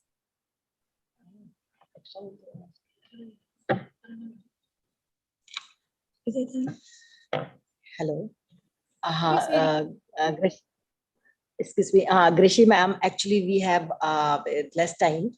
So please, just too fast. Okay, I will. And care should be taken to avoid situation which causes exposure of splash of fluid into the direct mucosal region. So we have to wear proper PPE while doing all procedures, and we should stick on the infection prevention control procedures and policies. So once again, I'm telling my gratitude towards you to invite me to be an orator in this procedures platform. Thank you once again. Have a nice day. Okay, thank you so much. Thank you so much, Grishi ma'am. Actually, you have delivered a very valuable topic. It's a very necessary to everyone to just do proper waste management and generate just waste management properly, so we can save ourselves for NSI. And it's a very nice. Thank you so much. Any queries from the participants or the audience? You feel free to ask.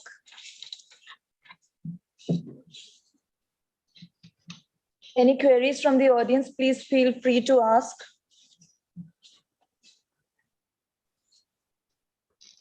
Okay, thank you so much. Thank you, Ritija ma'am, for moderating this session. Thank you so much. As the healthcare environment, we know that with its packed work days, demanding pace, time pressures, and emotional intensity really lead to work burnouts. So to enlighten our minds with the topic, occupational health of nurse, promoting self-care and preventing burnout, here we have with us the encouraging and motivating Mrs. Alka Mohan ma'am, ANS SGPGIMS as a moderator. And to present the topic, we have with us an ex-employee of SGPGIMS, Mrs. Rachel Ann George, RN, Southeastern Hospital, Melbourne, Victoria, Australia.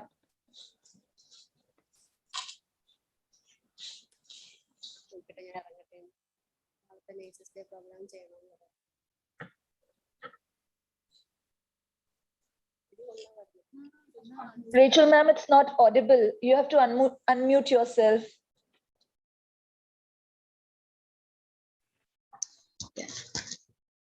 Can you hear me now? Hello? Yeah, sure. Yeah. Hello, everyone. Hope everyone is doing fine. Because of the time shortage, I will be really quick with my topic. As you can see on the screen, my topic is stress and burnout management. So, just a minute. Is it important to talk about stress in nursing? No profession is stress-free because now with the pandemic, the stress is increasing day by day. So it's really important to know what is stress and its effect and what it can ultimately cause. It ultimately causes burnout. So we will directly go to see the statistics also says now that the stress is among the most common workplace hazards for the nurses. Can you define stress? Stress is something that is that happens when there is an imbalance between the demands placed on us, and we don't have enough resources to cope up with it, and it affects us physically and emotionally as well. And burnout happens when we face stress in a routine, in our routine day-to-day work, and we don't take care of ourselves. So it is really important to take care of ourselves. If we don't take care of ourselves, we can't take care of our patients. We'll see about the dangers of the nursing burnout. It affects the nurses, the employers, and the patients. The nurses are at a risk of getting depressive disorders, mental health disorders, and they can ultimately end up quitting their job as well. The institutions, their reputation is on the line because the patients will not get good quality nursing care. And major risk is for the patient because it impacts their life as well. Mistakes that happen due to exhaustion leads to infection, and in extreme cases, it can even lead to death. So we can see on the screen there are multiple signs and symptoms that we face when we face stress and burnout. So it can be increased pulse rate, increased blood pressure. Sometimes some of them perspire, and they can have dry mouth. So it varies in the signs and symptoms varies in different patients. So it is really important to know how to prevent this stress and how we can prevent the burnout. So it is possible to prevent nurse from getting burnout and to treat it immediately when it happens. So the first and foremost thing is to create harmony in teamwork. The harmony in teamwork, it involves the administration, the in charge, and the nurses. The administration should listen to the staff. Whenever there comes a problem, they should immediately respond to it. And they should also see that they should also believe that the staff they need their support. Next comes the in charge. It is impossible to create a stress-free environment in a patient in hospitals, but we should, like as in charge, they should try their best to reduce the stresses in the workplace environment. And if they should escalate any problems that comes up to them so that there can be a solution. They can hold team meetings with the colleagues, with the staff, and to identify the stressors that are in the environment and create a solution for that. And also to respect all the colleagues. Next comes the nurses. The nurses, they should maintain a proper communication system, because as nurses, we know that we should have a proper communication system that prevents most of the problems, and in turn, it will lead to decrease in the stress. And also, as nurses, sometimes we are so sympathetic and compassionate. We try to tell yes, even if we can't take up the job. So whenever possible, tell no, because see, sometimes it's okay to tell no because we have to take care of ourselves. And to some extent, one other thing is to have knowledge in the work area, because if we have knowledge of what we are doing, it to some extent it reduces anxiety. Next comes to inculcate some coping skills. So when we face these stresses, the stress in our working environment, we can do some of these techniques that are mentioned on the screen. First one is breathing technique, like deep breathing technique, where you can just take, if you're facing something like that, take a minute break off, go to your room and take a deep breathing, do deep breathing exercise. You can go through and browse through the net. You can see how it is done. It's really simple. And it has great effects, because when you do the deep breathing exercises, It brings oxygen to your brain, and it also helps in decreasing your pulse rate and your blood pressure, and it calms you down. The next thing is to involve exercises in your daily routine. You can do it before or after work because it has a long-lasting effect. You can do it even in your day off because it plays a major role in decreasing the cortisol levels, the adrenaline levels, and also it leads to ultimately decrease in your stress as well. So even it's really important to do exercises. Nowadays, it has become a trend. So just get into a routine schedule of doing some exercises. If that's not possible, then at least 30 minutes walk. Studies have shown that just a 30 minutes walk can also boost your immune system. Then comes we have to eat healthy. When we are faced face to face with any stress environment, here what most of the nurses do is they stick to some caffeinated drinks, tea, and sometimes most of the nurses here they smoke. So it directly has a bad impact on your health. So we have to tend to eat some antioxidants, the food that contains antioxidants, because that plays a major role in reducing your boosting your immunity system. That you can include some fruits and vegetables and some plant-based foods that are rich in antioxidants. You can include some citrus fruits, broccoli, blueberries, spinach, turmeric, green tea, and all these things contain antioxidants, and it can, to some extent, it can boost your immunity. The next very important one is hydrate yourself. As you all know, the importance of drinking water, as it keeps your temperature normal and it lubricates your joints, and it also helps in getting rid of the waste products. So it's really important to hydrate yourself. So in workplace, wherever possible, carry a bottle of water with you. And one other thing is to strive for quality sleep, because nurses tend to work in some unusual, weird hours. So it is important to get a good quality sleep, because during that sleep, our body tends to do some restorative work and heals our body. So it's important to get a good quality sleep.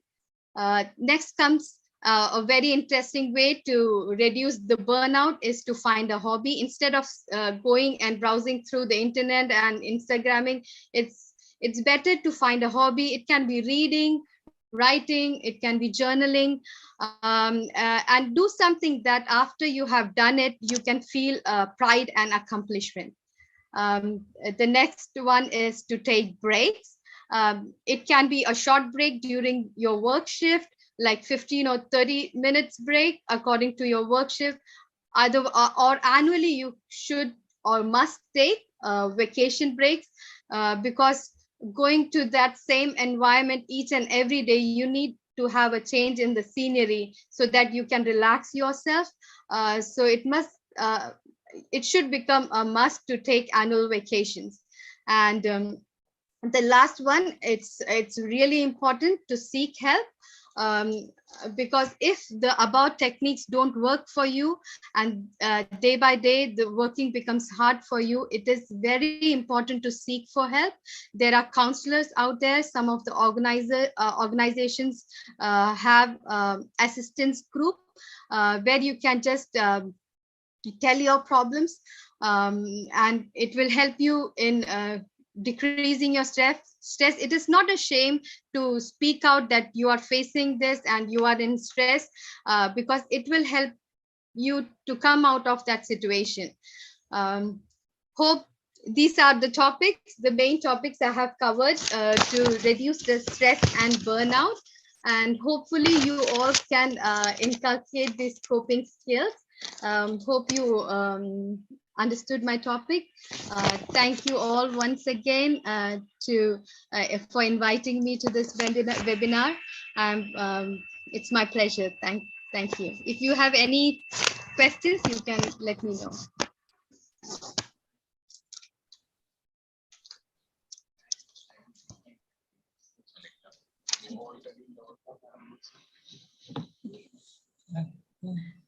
Thank you so much, Rachel. Thank you. Thank you. Thank you so much, Rachel ma'am. And thank you so much, Alka ma'am, for moderating this session. No one heals himself by wounding others, as said by Saint Ambrose. So stop being bullied and stop bullying. So the next topic is occupational health of nurse, bullying and other stressors in the workplace and its management. To moderate this session, here I would like to call upon Usha Takri ma'am, NS SGPGIMS. And to present the topic, I would like to call upon Ms. Yangchen Dolma. Good Quality afternoon, nurse, everyone. Yeah. Okay. Go ahead, ma'am. Yeah, I would just like to introduce a few points about ma'am especially. She's a mentor and assessor for the Lakshya and Kayakal, chairperson for nursing service in TNAI Delhi board for the present year, current year 2020 to 24. And she's a NQA's external assessor for Government of India. Thank you so much, ma'am, for coming here and presenting your topic. Thank you so much, ma'am, and thank you so much to the organizing team for giving me this opportunity. Warm greetings to everyone for the International Nurses Day. I hope I'm audible. Yes, ma'am. Yes. So taking up the topic, occupational health and safety is very important, which we usually ignore. So I congratulate the organizing team for taking up this topic on this auspicious day. So without much wasting time, I will start my topic, bullying and other stresses in workplace and its management. First, we'll try to understand what does workplace bullying means. So I have taken a very comprehensive definition by Health and Safety Authority Ireland, which I found it to be apt. So it says it is repeated inappropriate behavior, direct or indirect, whether verbal, physical, or otherwise, conducted by one or more person against another or others at the place of work or in the course of employment, which could reasonably be regarded as undermining the individual's right to dignity at work. So you see here, to call it as a bullying, the act should be repeated and inappropriate behavior. It could be a direct confrontation or indirect, or it could be in the verbal, physical, or psychological way. And it could be one person to another person, or one person to a cohort of person, or a cohort of a group of people to one person. So it could be in any ways. But here in the definition, in the last line, it is said an isolated incident of the behavior described in this definition may be an affront to dignity at work, but as a once-off incident is not considered to be bullying. So if such criteria of situation is happening for once in the workplace, then you won't call it bullying. It could be affront to dignity at work, but it won't be called bullying. For using this word bullying, the act or the situation should be repeated and the behavior should be inappropriate. So I hope everyone is clear with the definition of workplace bullying. Now next, coming to some of the data we'll talk about is India Today in December 2020 reports that around 55% of Indians employees are bullied at work. This is in general, not nursing. And in nursing, there are many studies which says, one of the studies from South India says that nearly 27% of the nurses have either faced bullying or they have witnessed other co-workers getting bullied. So the magnitude is high, and also reports from Nursing Administration Quarterly shows 34% of nurses leave their job or consider leaving the job because of bullying. And Journal of Occupational Health also reports in a study that 25% of registered nurses report physical abuse by patient or their family, while more than 50% of the nurses have reported exposure to verbal abuse. So you see, the magnitude is very high of the bullying. Coming to who can be bullied, there is nothing like a specific kind of office or specific kind of profession are getting bullied. Any kind of workplace can have a culture of bullying, whether it be offices, shops, cafes, restaurant, any kind of it, whether it's a private or a government. And if we talk about the nursing department, any area of hospital where nurses are working, any area can have people who are getting bullied. And now, when we talk about who can be bullied, anyone, that to anyone, volunteers, interns, trainees, contractual staff, or permanent. It depends upon the individuals who are bullying others. So they are the types of bullying are physical bullying, verbal, cyber bullying, relation bullying, sexual bullying, and prejudiced bullying, that is racial bullying. I have few examples. I'll be very quick because the time is like we are getting very late. So not all the examples I'll tell here. So some of the examples or situations where we call it workplace bullying is repeated hurtful remarks. And now remember the definition. When I talk about the examples, these situations have to be repeated, and in the workplace it should happen now more than once. Okay, so repeated hurtful remarks or making fun of others, or if you are getting excluded from taking part in Dolma certain ma'am, activities, Dolma or ma'am, sorry to interrupt. yeah, Madam, your slides are not moving. is it? Yes, ma'am. So you Your can slide. do it. I'll just why it's so. Yes, now it is moving. Now it is moving. No, I have stopped sharing it. Shall I see? 1 minute, huh?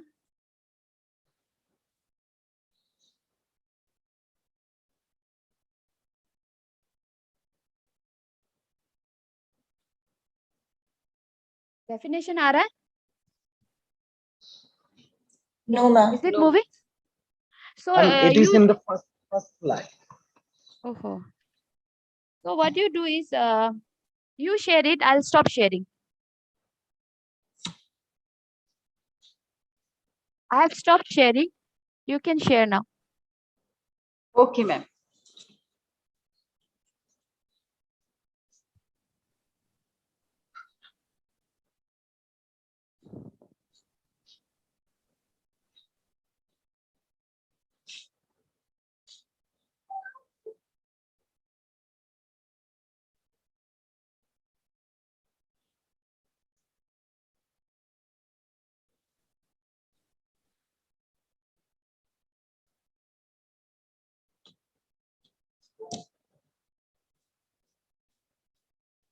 Are you sharing it? Yeah, wait a second. Okay.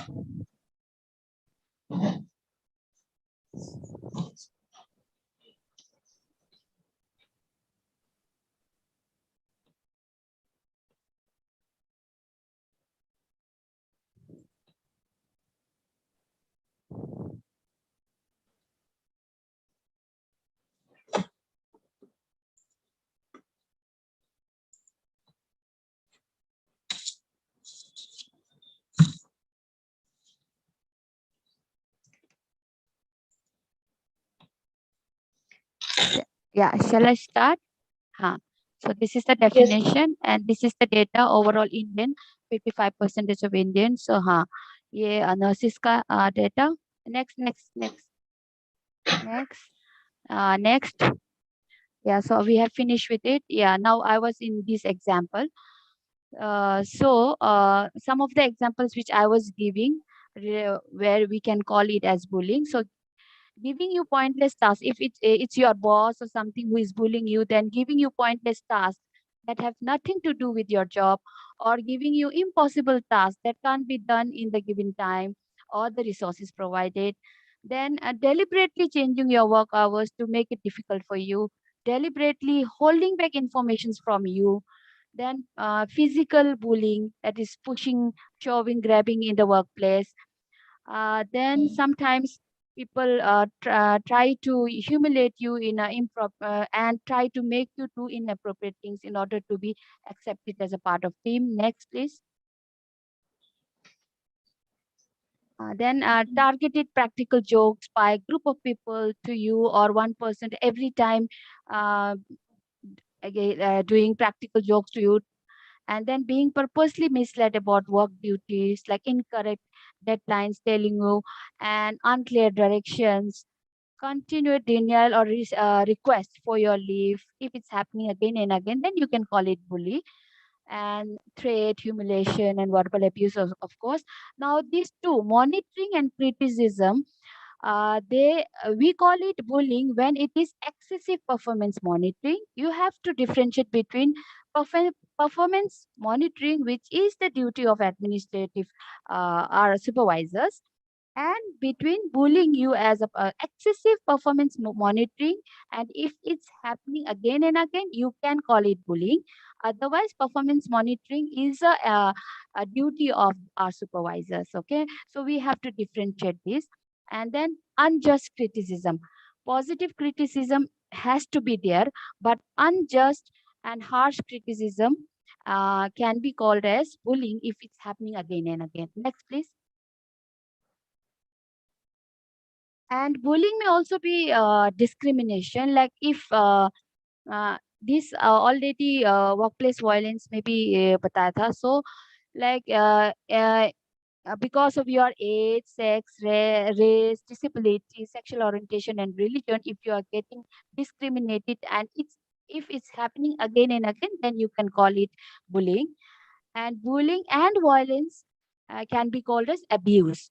So physical abuse, sexual abuse, like so. Some types of workplace bullying are criminal offenses, like violence, assault, stalking, sexual harassment. You can report it directly, or if your institute has the policy, then you have to first go to your you have to follow your institute policy, then go for the legal help. Now, what is the effect of bullying is you become very demotivated, and you become less active in your work, you become less confident, and you feel scared or stressed or anxious all the time. And some people also goes under depression. Then your life uh, out of your this workplace also gets affected, like your relationships, family relationships, your friendships, they also can get affected. Then you won't feel like working, coming for work also. And you will feel your tendency to trust people will be decreased, and you feel less confident, and you are not happy with yourself, as well as the way you are working, you won't be happy.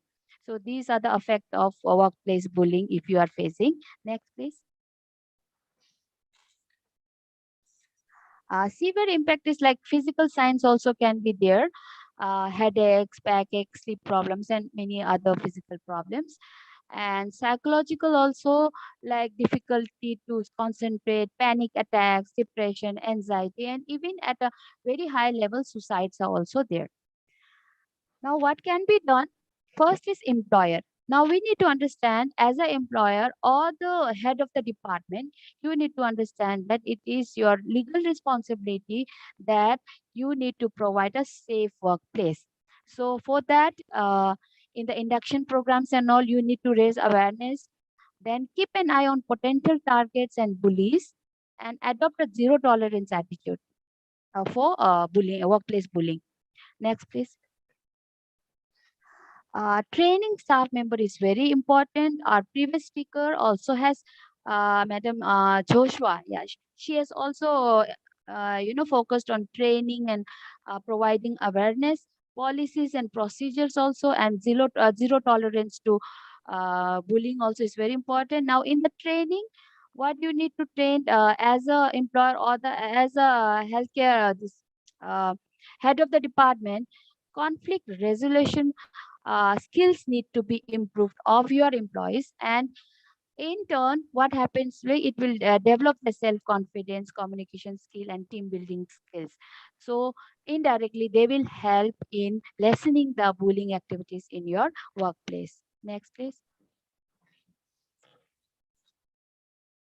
Now, as a co-worker, like if you are witnessing somebody getting bullied, what is your responsibility? Offering support is very important. Acting as a witness, if a person wants you to be the witness, then you need to support them. And if possible, ask the bully to stop, or you can also help by going to the HR with your co-worker and do complain, whatever the process is. You can support them in the legal proceeding of the bullying situation as per the institute protocol. And listening is very important. I have put up here a quote also. Listening is often the only thing needed to help someone. So most of the time, some people, psychologically, if somebody is listening, somebody is venting out, has a way to vent out by talking to somebody, it also relieves a lot. So listening to your co-workers who are getting bullied is very important, and it will help a lot in most of the cases. Reporting the incidents is very important. Miss Joshua also has said silent no more. So I'll also say that, and her take home message was silent no more. And this is very important to report incidences which is happening around. So bullying is not acceptable. So if you as a co-worker witnessing somebody getting bullied, please raise concern to the management so that management team realize that there is a problem in the system.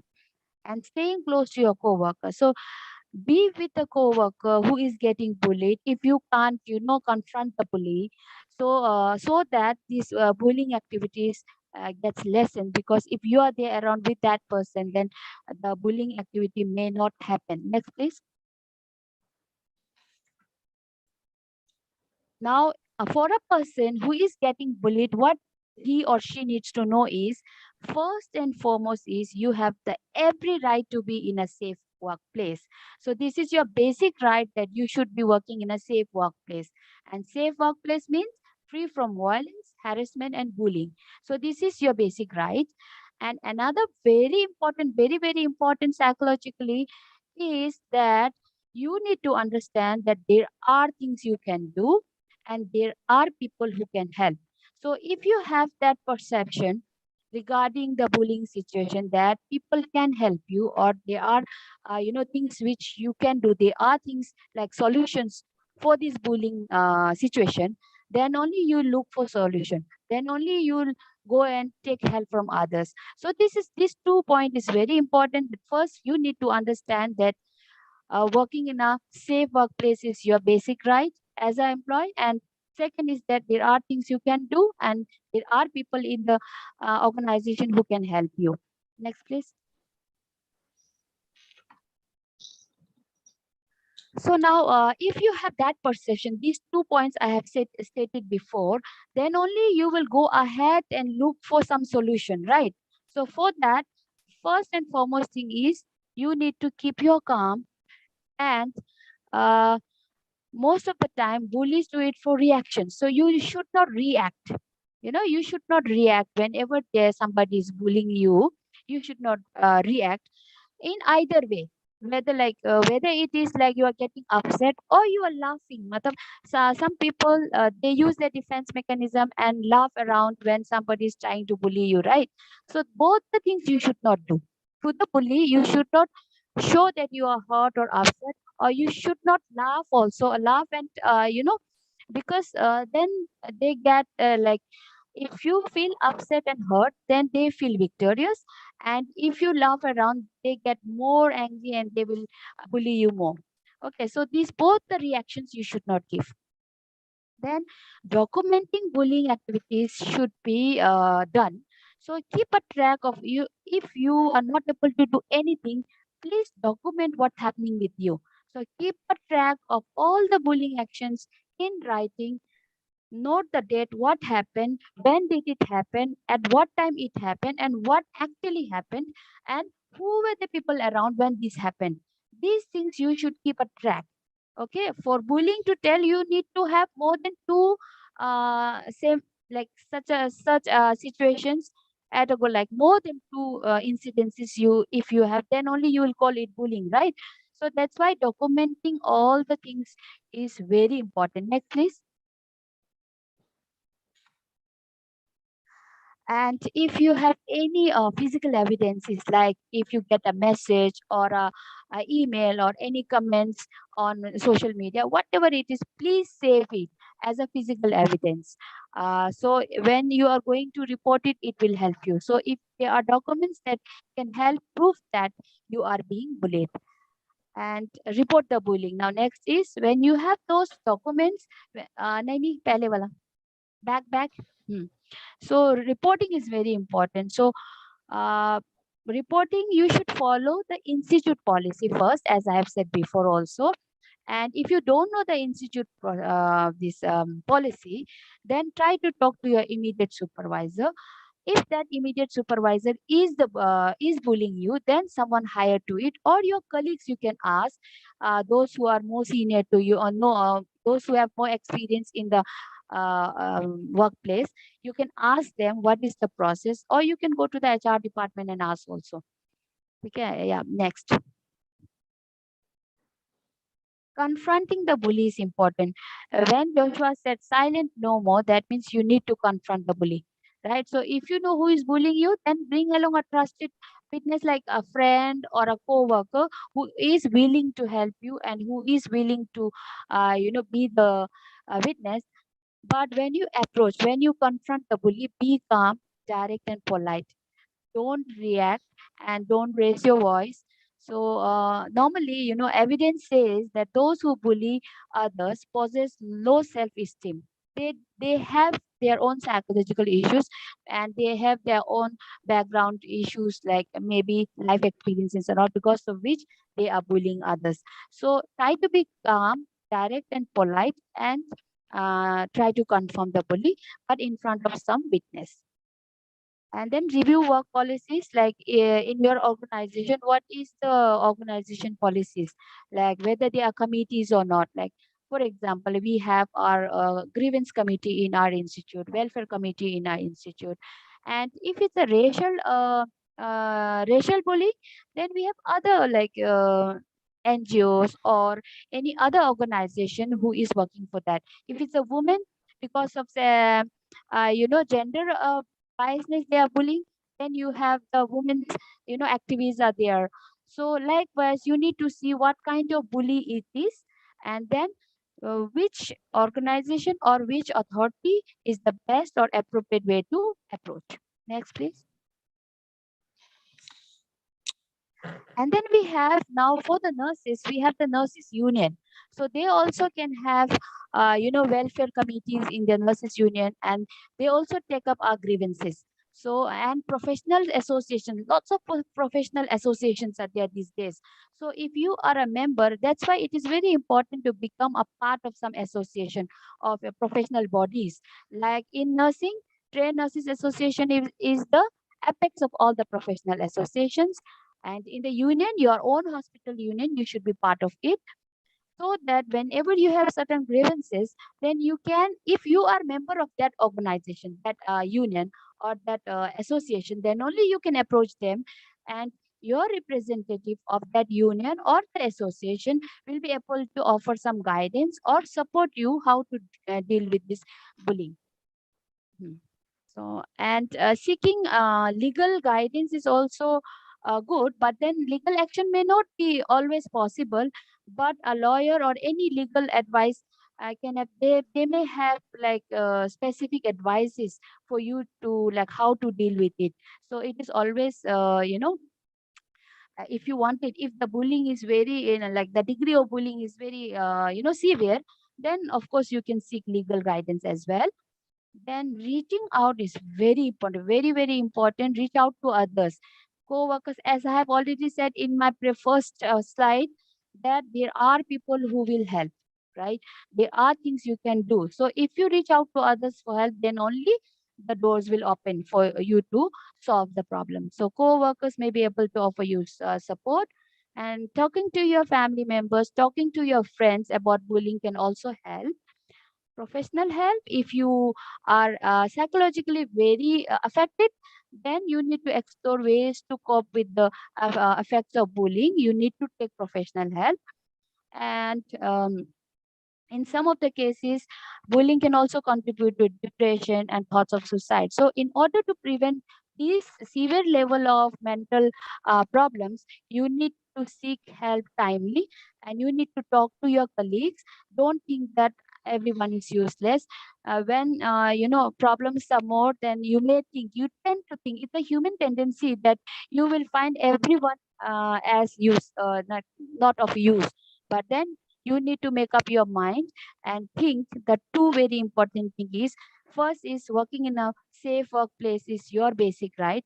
Second is that there are solutions for your problem, and there are people in your organization who will help you. Thank you so much.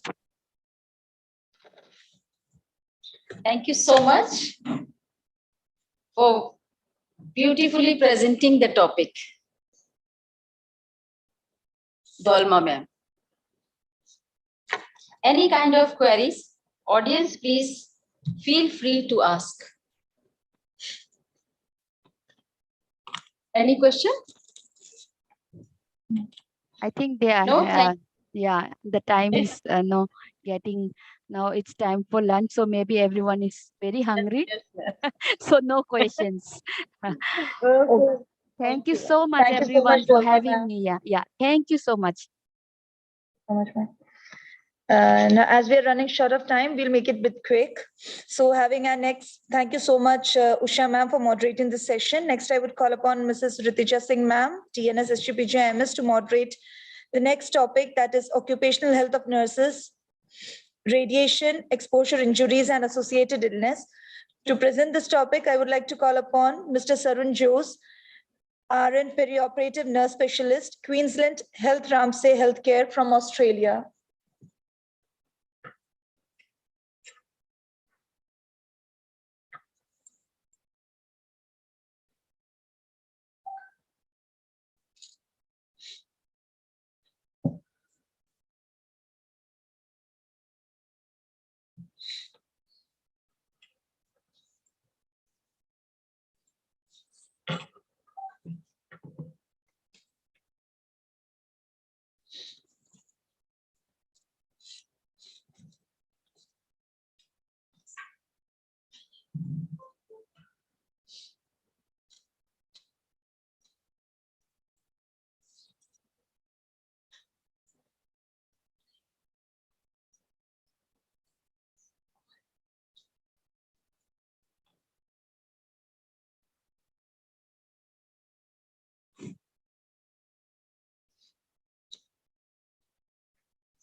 Sarun, please unmute yourself.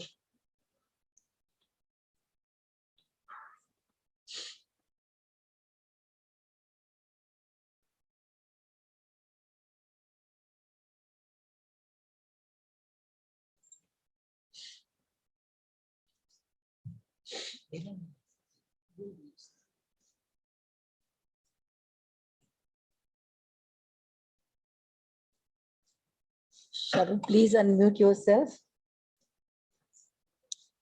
आवाज नहीं आ रही. Are you listening? No.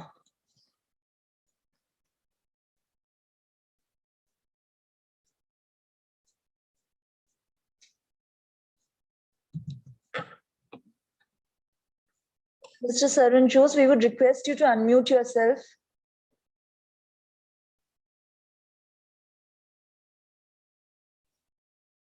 No.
Okay, no issues. We have some technical problems with our resource person, Sarun Jose. So what we will do is we will go ahead with the next resource person. Now I would like to welcome Professor Nitin sir. He is a assistant professor from the University of Jodhpur AIMS. So he will be, giving us a oration on the musculoskeletal occupational disease, what we all nurses can have, and he will elaborate on those topic and give us some real insight into that. So Nitin sir, please, over to you, sir. Thank you.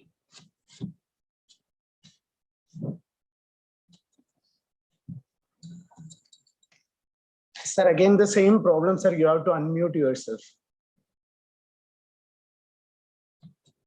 Now. Yes, now I think, yes, am I audible to you? Yes, sir. Yes, sir. Please go ahead. Go ahead. Okay. Thank you very much. Yes. Thank you very much. First of all, outside, I would like to thanks to entire organizing team of SGPGI for giving me this opportunity to share and deliver the lectures on very important tasks. So without wasting the time, I would like to share my PPT.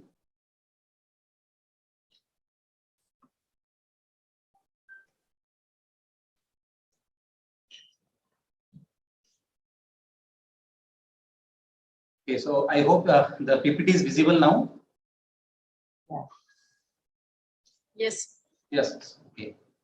So the topic which assigned to me to speak about that is the occupational health of nurses, musculoskeletal injuries, and the patient handling and mobility standards. So this is one of the very important topic, and the things which has to be done by handling the patient, and there are certain standards which will have to be carried out. I hope my slides are moving also. Yes. Okay, thank you very much. So today the key points for the discussion, we are going on certain topics and certain discussion, like we will have first introduction. Then we have the data of American Nurse Association survey for the musculoskeletal disorder. Then we have certain research data or the research evidence. Then the factors, or there are certain risk factors which may cause the injuries of musculoskeletal disorder. there are certain tasks actually which may lead in the general ward as well as in the OT operation theaters or the room, where the people or the staffs who are working are getting chance to be, to get more injuries, or they have more musculoskeletal injuries.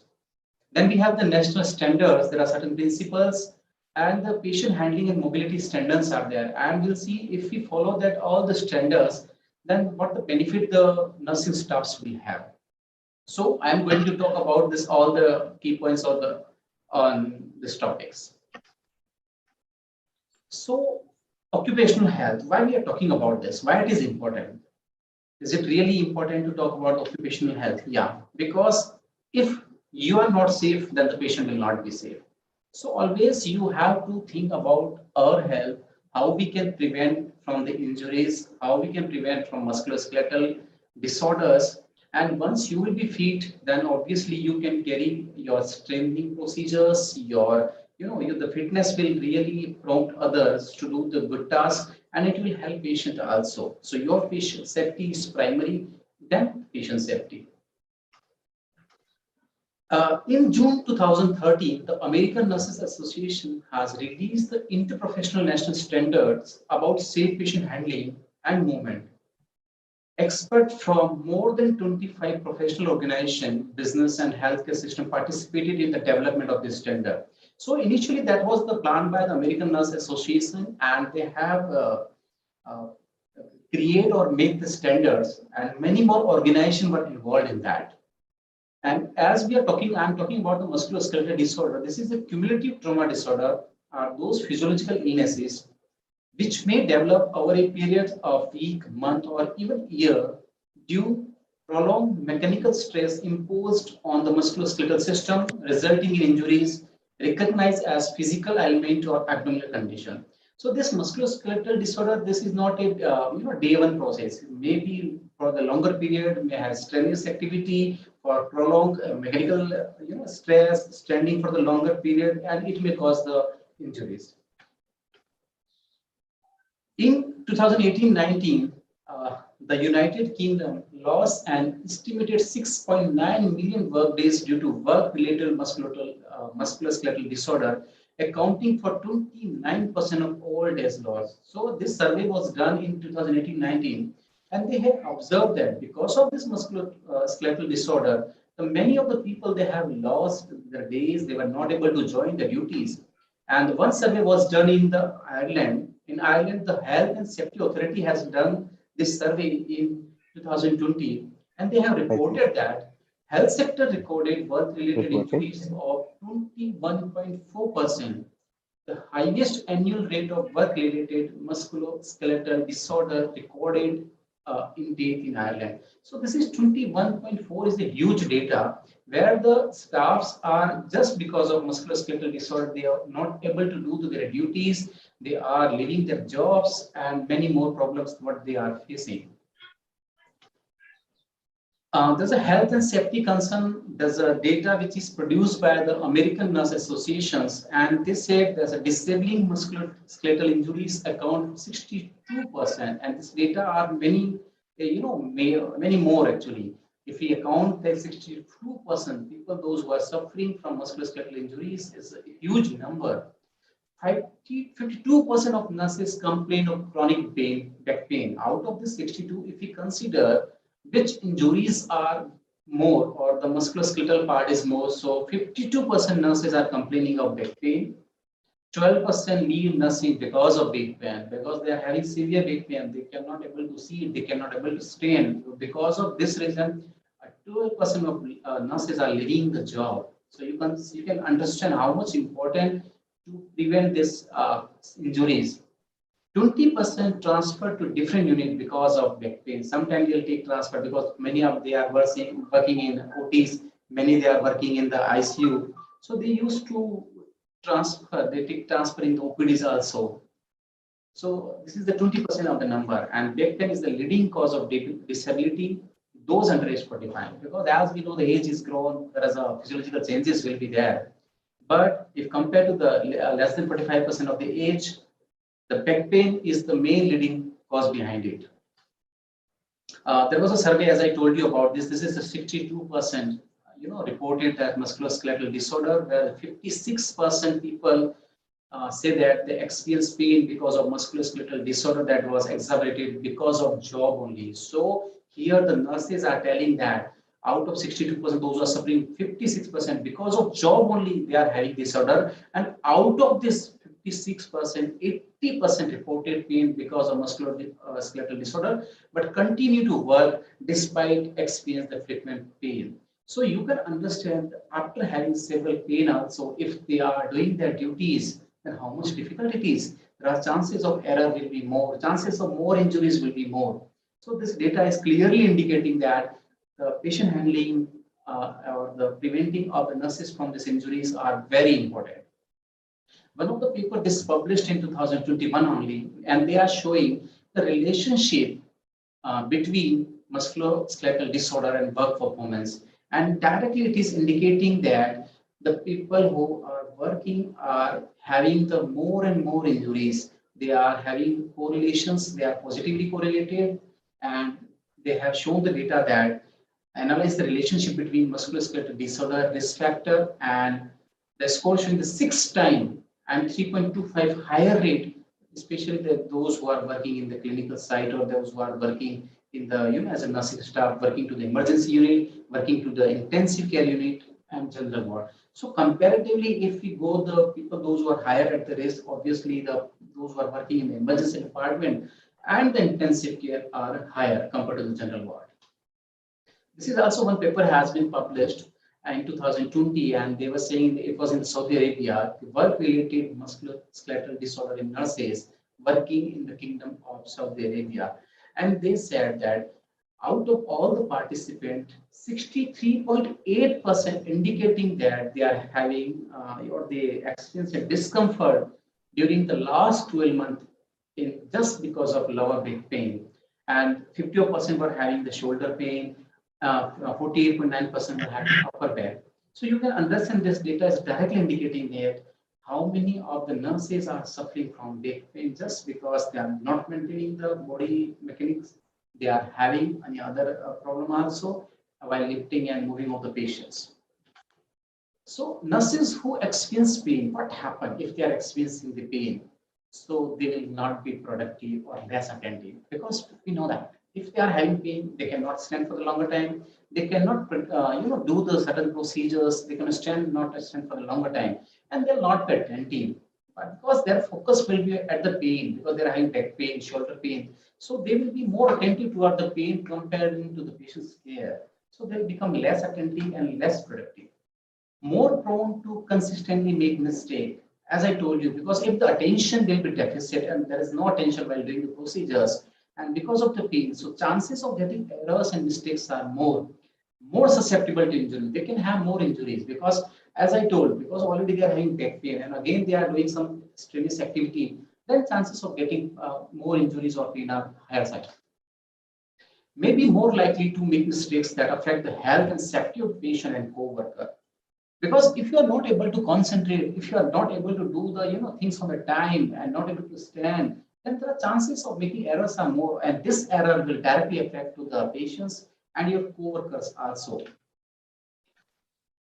Remember to balance, very important, work demand and worker capacity, because as the work demand is increasing, you have to increase your capacity, but same time we have to take care of ourselves. If this balance will be distorted or there is an imbalance in any of the part, either demand is increasing day by day, then you have to do the overactivity, and due to overactivity also you may have back pain, you may have stress or musculoskeletal injury, or if you are reducing or your worker capacities has been reduced, or then also it may causing the problem. So this balance is very important between work demand and work capacity.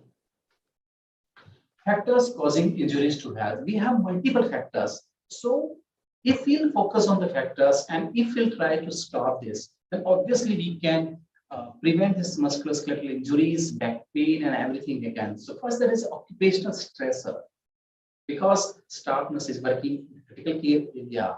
So they have many stress. So they may do some activity in the fast, they have, multiple patients, so they have to go for the one patient, then second patient. So there's a stress will be there. And by doing this, multiple procedures, standing for the longer duties, there are chances of the risk is very high. Plus risk factor. If you are going through the stage where you are having like back pain, and you are suddenly, lifting the patient, you are going for the transferring the patients, then again, it precipitates the condition. And there's a pre-existing condition also very similar to this. Work method and training. Because whenever you are working in any of the department, so there are certain guidelines or SOP will be there. There are the trainings is also required. How we have to lift the patient, how we have to, give the position to the patient, how we can shift the patient. So the training is required. Where the training is deficit, where the training is not given to the staffs, then chances are very high. Experience makes make a matters here.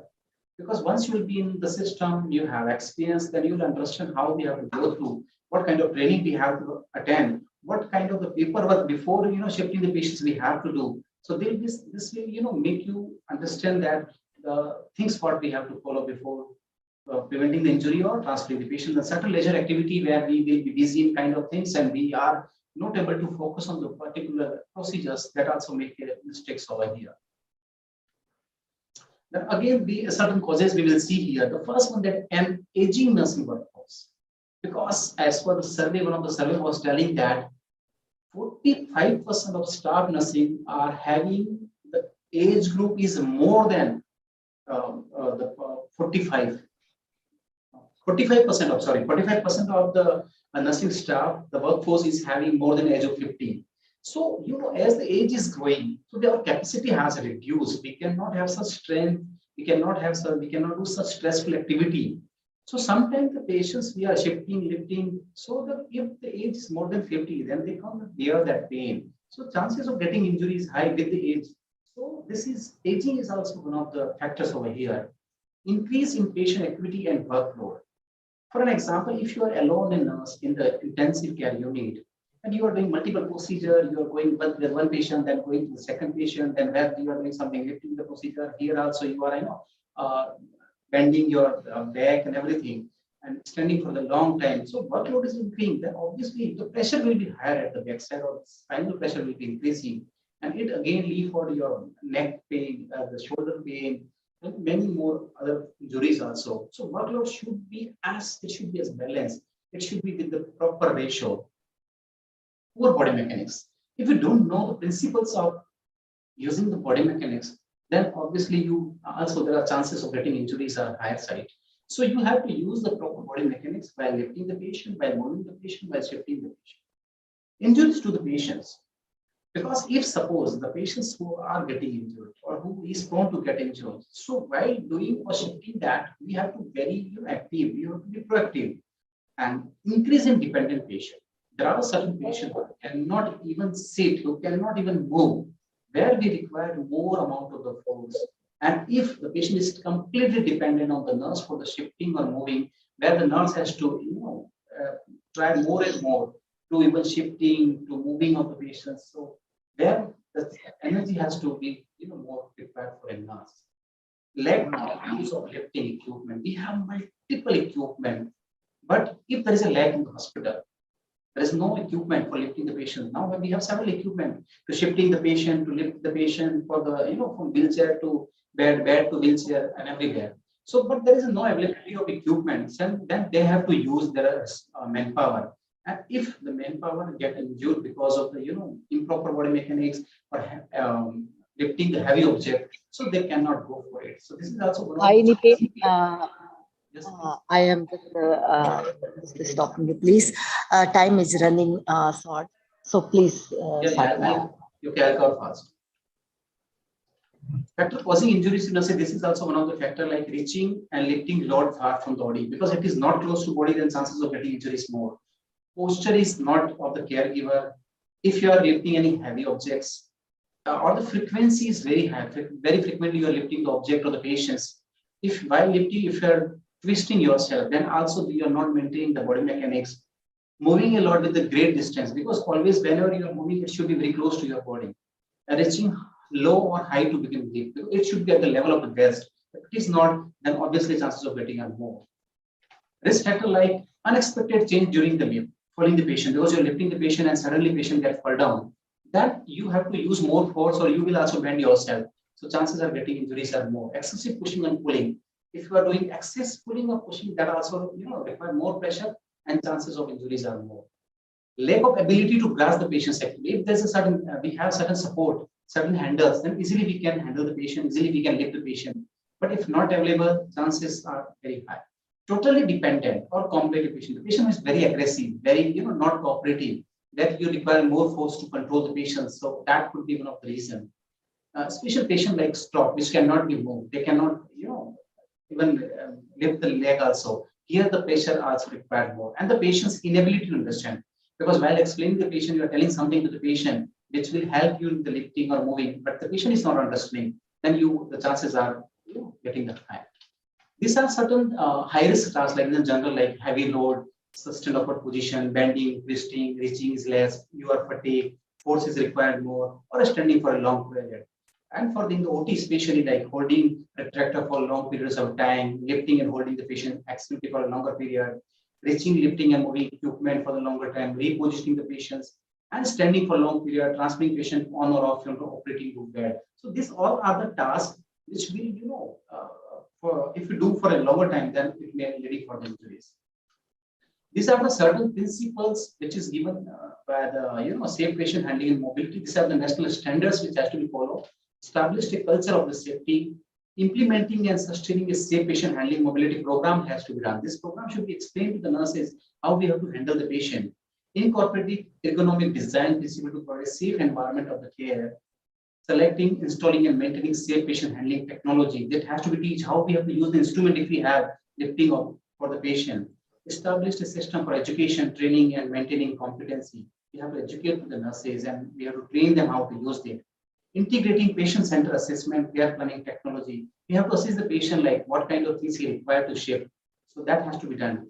Including safe patient handling in reasonable accommodation and post-injury return to the work policy. If any staff is getting injury, then what we have to do, what policy we have to apply, what kind of training we have to give. Establish a comprehensive evaluation system. So these all are the principles which has to be followed. Patient handling mobilities and standards are there, like assess the situation, like you should know our limitation. You have to see what kind of equipment we have available for handling and mobility of the patients. Plan ahead and prepare the environment. You have to clear the pathway. The obstacle should not be there. You have to communicate with the staff what kind of things you have to do, how you have to lift the patient, you have to ask for help. You have to do the easy approach, firm approach, gentle touch with chair. You have to surround the joints, one hand on each side of the joint, only range one joint at a time. Full hand control, you have to keep finger together, avoid claw hand because it may causing the bruise. So you have to approach positively, you have to control the joints and completely you have to, cover the patients. You have to never push in the restriction area, you should not bounce, you should not move slowly, or you have to move slowly and avoid the jerk movement. Hip and shoulder should be firm and properly it should be hold. And if it is not held properly, you should start over. Means you should do it again. Body mechanics, there are certain elements we actually have to remember. Like body should be proper aligned. Center of gravity means all the weight should be at the center part. Base of the support should be there, and body should be well balanced. And for the principle, like assess the environment, plan the move, avoid stretching and twisting, ensure proper body strength, stand close to the object being moved, then face direction to the move, avoid lifting, work at waist level, reduce the frequency between the surfaces, bend your knees, push the object rather than pull it, and maintain continuous movement. Use assistive device, work with others. So these are all principles you have to follow while using your body mechanics while shifting or moving the patient. Body mechanics already explained, so I'm not going to go to this slide. And you should not do this. You should avoid the quick and jerky movement. It may cause injury. You should not twist when lifting because it may causing again injury. You keep nose and toes pointed at the same direction, so there will be no twisting. Wear clothing that interfere with safety. You should not wear the large jewelry, shoe with high heels. That may cause the injuries to the patient. Handling and mobility device. Whatever the instrument or mobility device you are using for the patient, you should know how to operate it. You should know how to use it. The staff should be well trained to use them. And you have to take support from the staffs also regarding how we have to use this mobility equipment. And there is an algorithm for patient handling and movement. There is a specific guideline given. When patient is on bed, how we have to shift from bed to chair, from chair to bed, from chair to toilet. So specific guidelines will be given for this. These are the examples from patient to how we have to do. So there are certain devices which need to be used for that. I'm not going. What the benefit of nursing staff? As I said, if you are using this all the mechanical devices, you are using the body mechanics, then what the benefits to nursing staffs here? Increase the job satisfaction, very important. Because if I'm healthy, if I'm doing all the procedures, if I'm giving satisfaction to client, that satisfaction will be for mine also. So I will also satisfied by this job. Increase morale, because if I'm doing perfectly my job, helping to the patient, it will increase my morale also. Decreasing loss work, because if you are having injury, you will take the leave. Certain you will take the medication, medical leave. So this will decrease your working days. So obviously you will decrease your loss work because of this. So always you have to use this all the mechanism. Decrease muscle pain and fatigue, because if you are using this all equipment, body mechanics, it will reduce your pain and fatigue also. Decrease injuries. So these are the benefits to the staffs if they are going through the proper standards of the guideline. They are using proper equipment for lifting the patients. This all about the. Thank you very much for giving me this opportunity. I hope I was a little faster, as just the time was not giving permission me to do more. So once again, thank you, Nitin. What in? Thank you, Nitin. Thank you so much. Very outstanding presentation. And this is the very burning topic for all of us. And it's a very nicely presented by you. Thanks so much.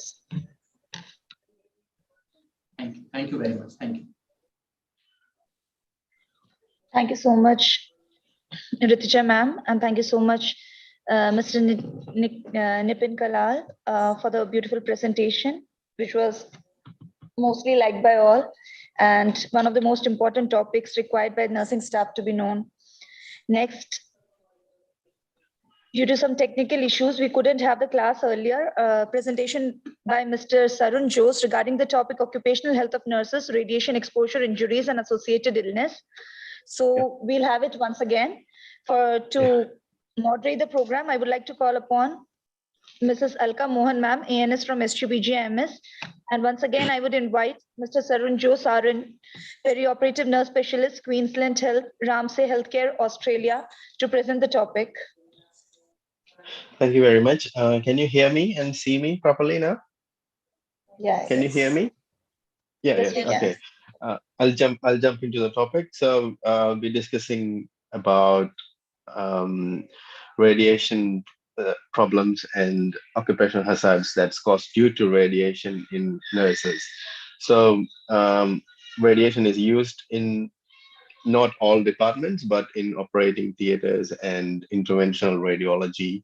And only about 10% of nurses work in those departments. So it's not a common topic that everyone knows about. And to be more specific, I'll say there are two types of radiations. One is ionizing radiation and the other one is non-ionizing radiation. The one we are focusing on is ionizing radiation that includes X-ray and ultraviolet rays, which are harmful for human beings because they have the capacity to break the bond between chemicals. That means it can alter the chemicals in DNA of a human being that can lead to various health problems. So low frequency radiations like radio waves and visible light can't break chemical bonds, only vibrate atoms. These types are referred to as non-ionizing radiations that are not used in hospitals. So why is ionizing radiation harmful? Because ionizing radiation is able to break chemical bond, it's able to damage living tissue. The body can repair limited amount of damage, for instance, like sunburn caused by ultraviolet radiation, but extensive damage or damage caused over time is less easily repaired. Also, some tissue is more sensitive to radiation than other tissues. So how do we make use radiation safer? The level of damage caused depend on the type, intensity, tissue sensitivity, history of exposure, and the amount of scatter generated. to make ionizing radiation procedure like X-ray imaging safer, we therefore factor in length of time of exposure of radiation, distance from the radiation source, that's like a C-arm or a X-ray machine, how sensitive the tissue is. Bone is more sensitive and absorbs radiation than any other tissue in human body. That's why we can see the bones on the X-rays. How much radiation exposure the person has already had and how much shielding is being used while radiation is exposed to the person. Then we can make procedures involve ionizing radiation safer for patients by ensuring healthcare professionals are properly trained and licensed into use of radiation equipment, limiting X-ray procedures to those required for diagnosis or treatment, ensuring equipment has inbuilt safety features, and observing the recommended dose limit for medical exposure of radiation. And we also make these procedures safer for workers by increasing the distance from the source. So it is considered that staying 2 meters away from the machine, you will not be getting as much of amount of radiation that you will be exposed if you are staying closer. So 2 meters is a recommended distance that a person should stay, like especially nurses. If you can, you have to stay 2 meters away from the machine to avoid the harmful effects of radiation. Then limiting time exposure. So especially in departments like cath lab and interventional radiology, the screening of x-rays are gone for a longer time than quick shots in orthopedics and urology departments. So people who work in cath lab, they should wear proper lead gowns. They should protect their head by wearing lead-coated hats, and they should also wear glasses which have got lead coated. And there is also a new thing called shin protector that protects the shin bones, which no one actually cares about, because all the x-ray gowns that we use currently does not always protect the shin bone, so it is exposed to radiation. And observing the recommended dose limits for occupational exposure to radiation, like the TLC badges, are important to wear for all the people who work in radiology department, so that we can keep a track on nurses who are exposed to radiation. And if we have to change the department, or if we can reallocate them to some other place where they are not exposed to radiation, then that is one of the way that we can reduce the damage caused by radiation to the nurses. So this is something we are talking about, which we can't see. Radiation is something that we can't see. So, and we can't neglect it. If we are careless about it, on a long run, we will have problems associated with like loss of hair. If you are not wearing thyroid protector, you will have thyroid problems because of radiation, and it can lead to fertility issues in both males and females. And if you, it can also lead to cancer, not just cancer, it can lead to brain cancer, and it can also go distributed to different parts of the body. So it is something which is important and it should be taken care of. And all the recommendation is all the nurses should wear proper lead gowns, which are examined yearly to make sure that there are no cracks in the lead gown, because if there are cracks, the x-ray can still penetrate through the cracks and still the person will be receiving x-rays. So the lead gown should be monitored, the radiation received by the nurses should be monitored, and it should be taken into consideration to change the department of nurses who are exposed more to the radiation. And if nurses who are female and they are pregnant, they should try to avoid working in those departments, and they should inform their manager, and they should wear proper lead gowns. If it's not possible, then they should try to not to get involved with those cases or stay away from the theater. So it's very important to consider consider protecting yourself from radiation, and it is a very important thing to do that. So I don't have much anything else to say because it's a huge topic. And if you have any questions, just let me know. So I think I've gone through what is radiation and what does it does to your human body and what are the disease conditions that can occur due to radiation and what can be done to prevent radiation. So I think we are pretty much covered. And try and one more thing, if you are doing a hand surgery, especially if you're a nurse in orthopedics, then you should try to avoid bringing your hands in directly under the x-ray machine, so in order to avoid high intensity x-rays delivered to your human body.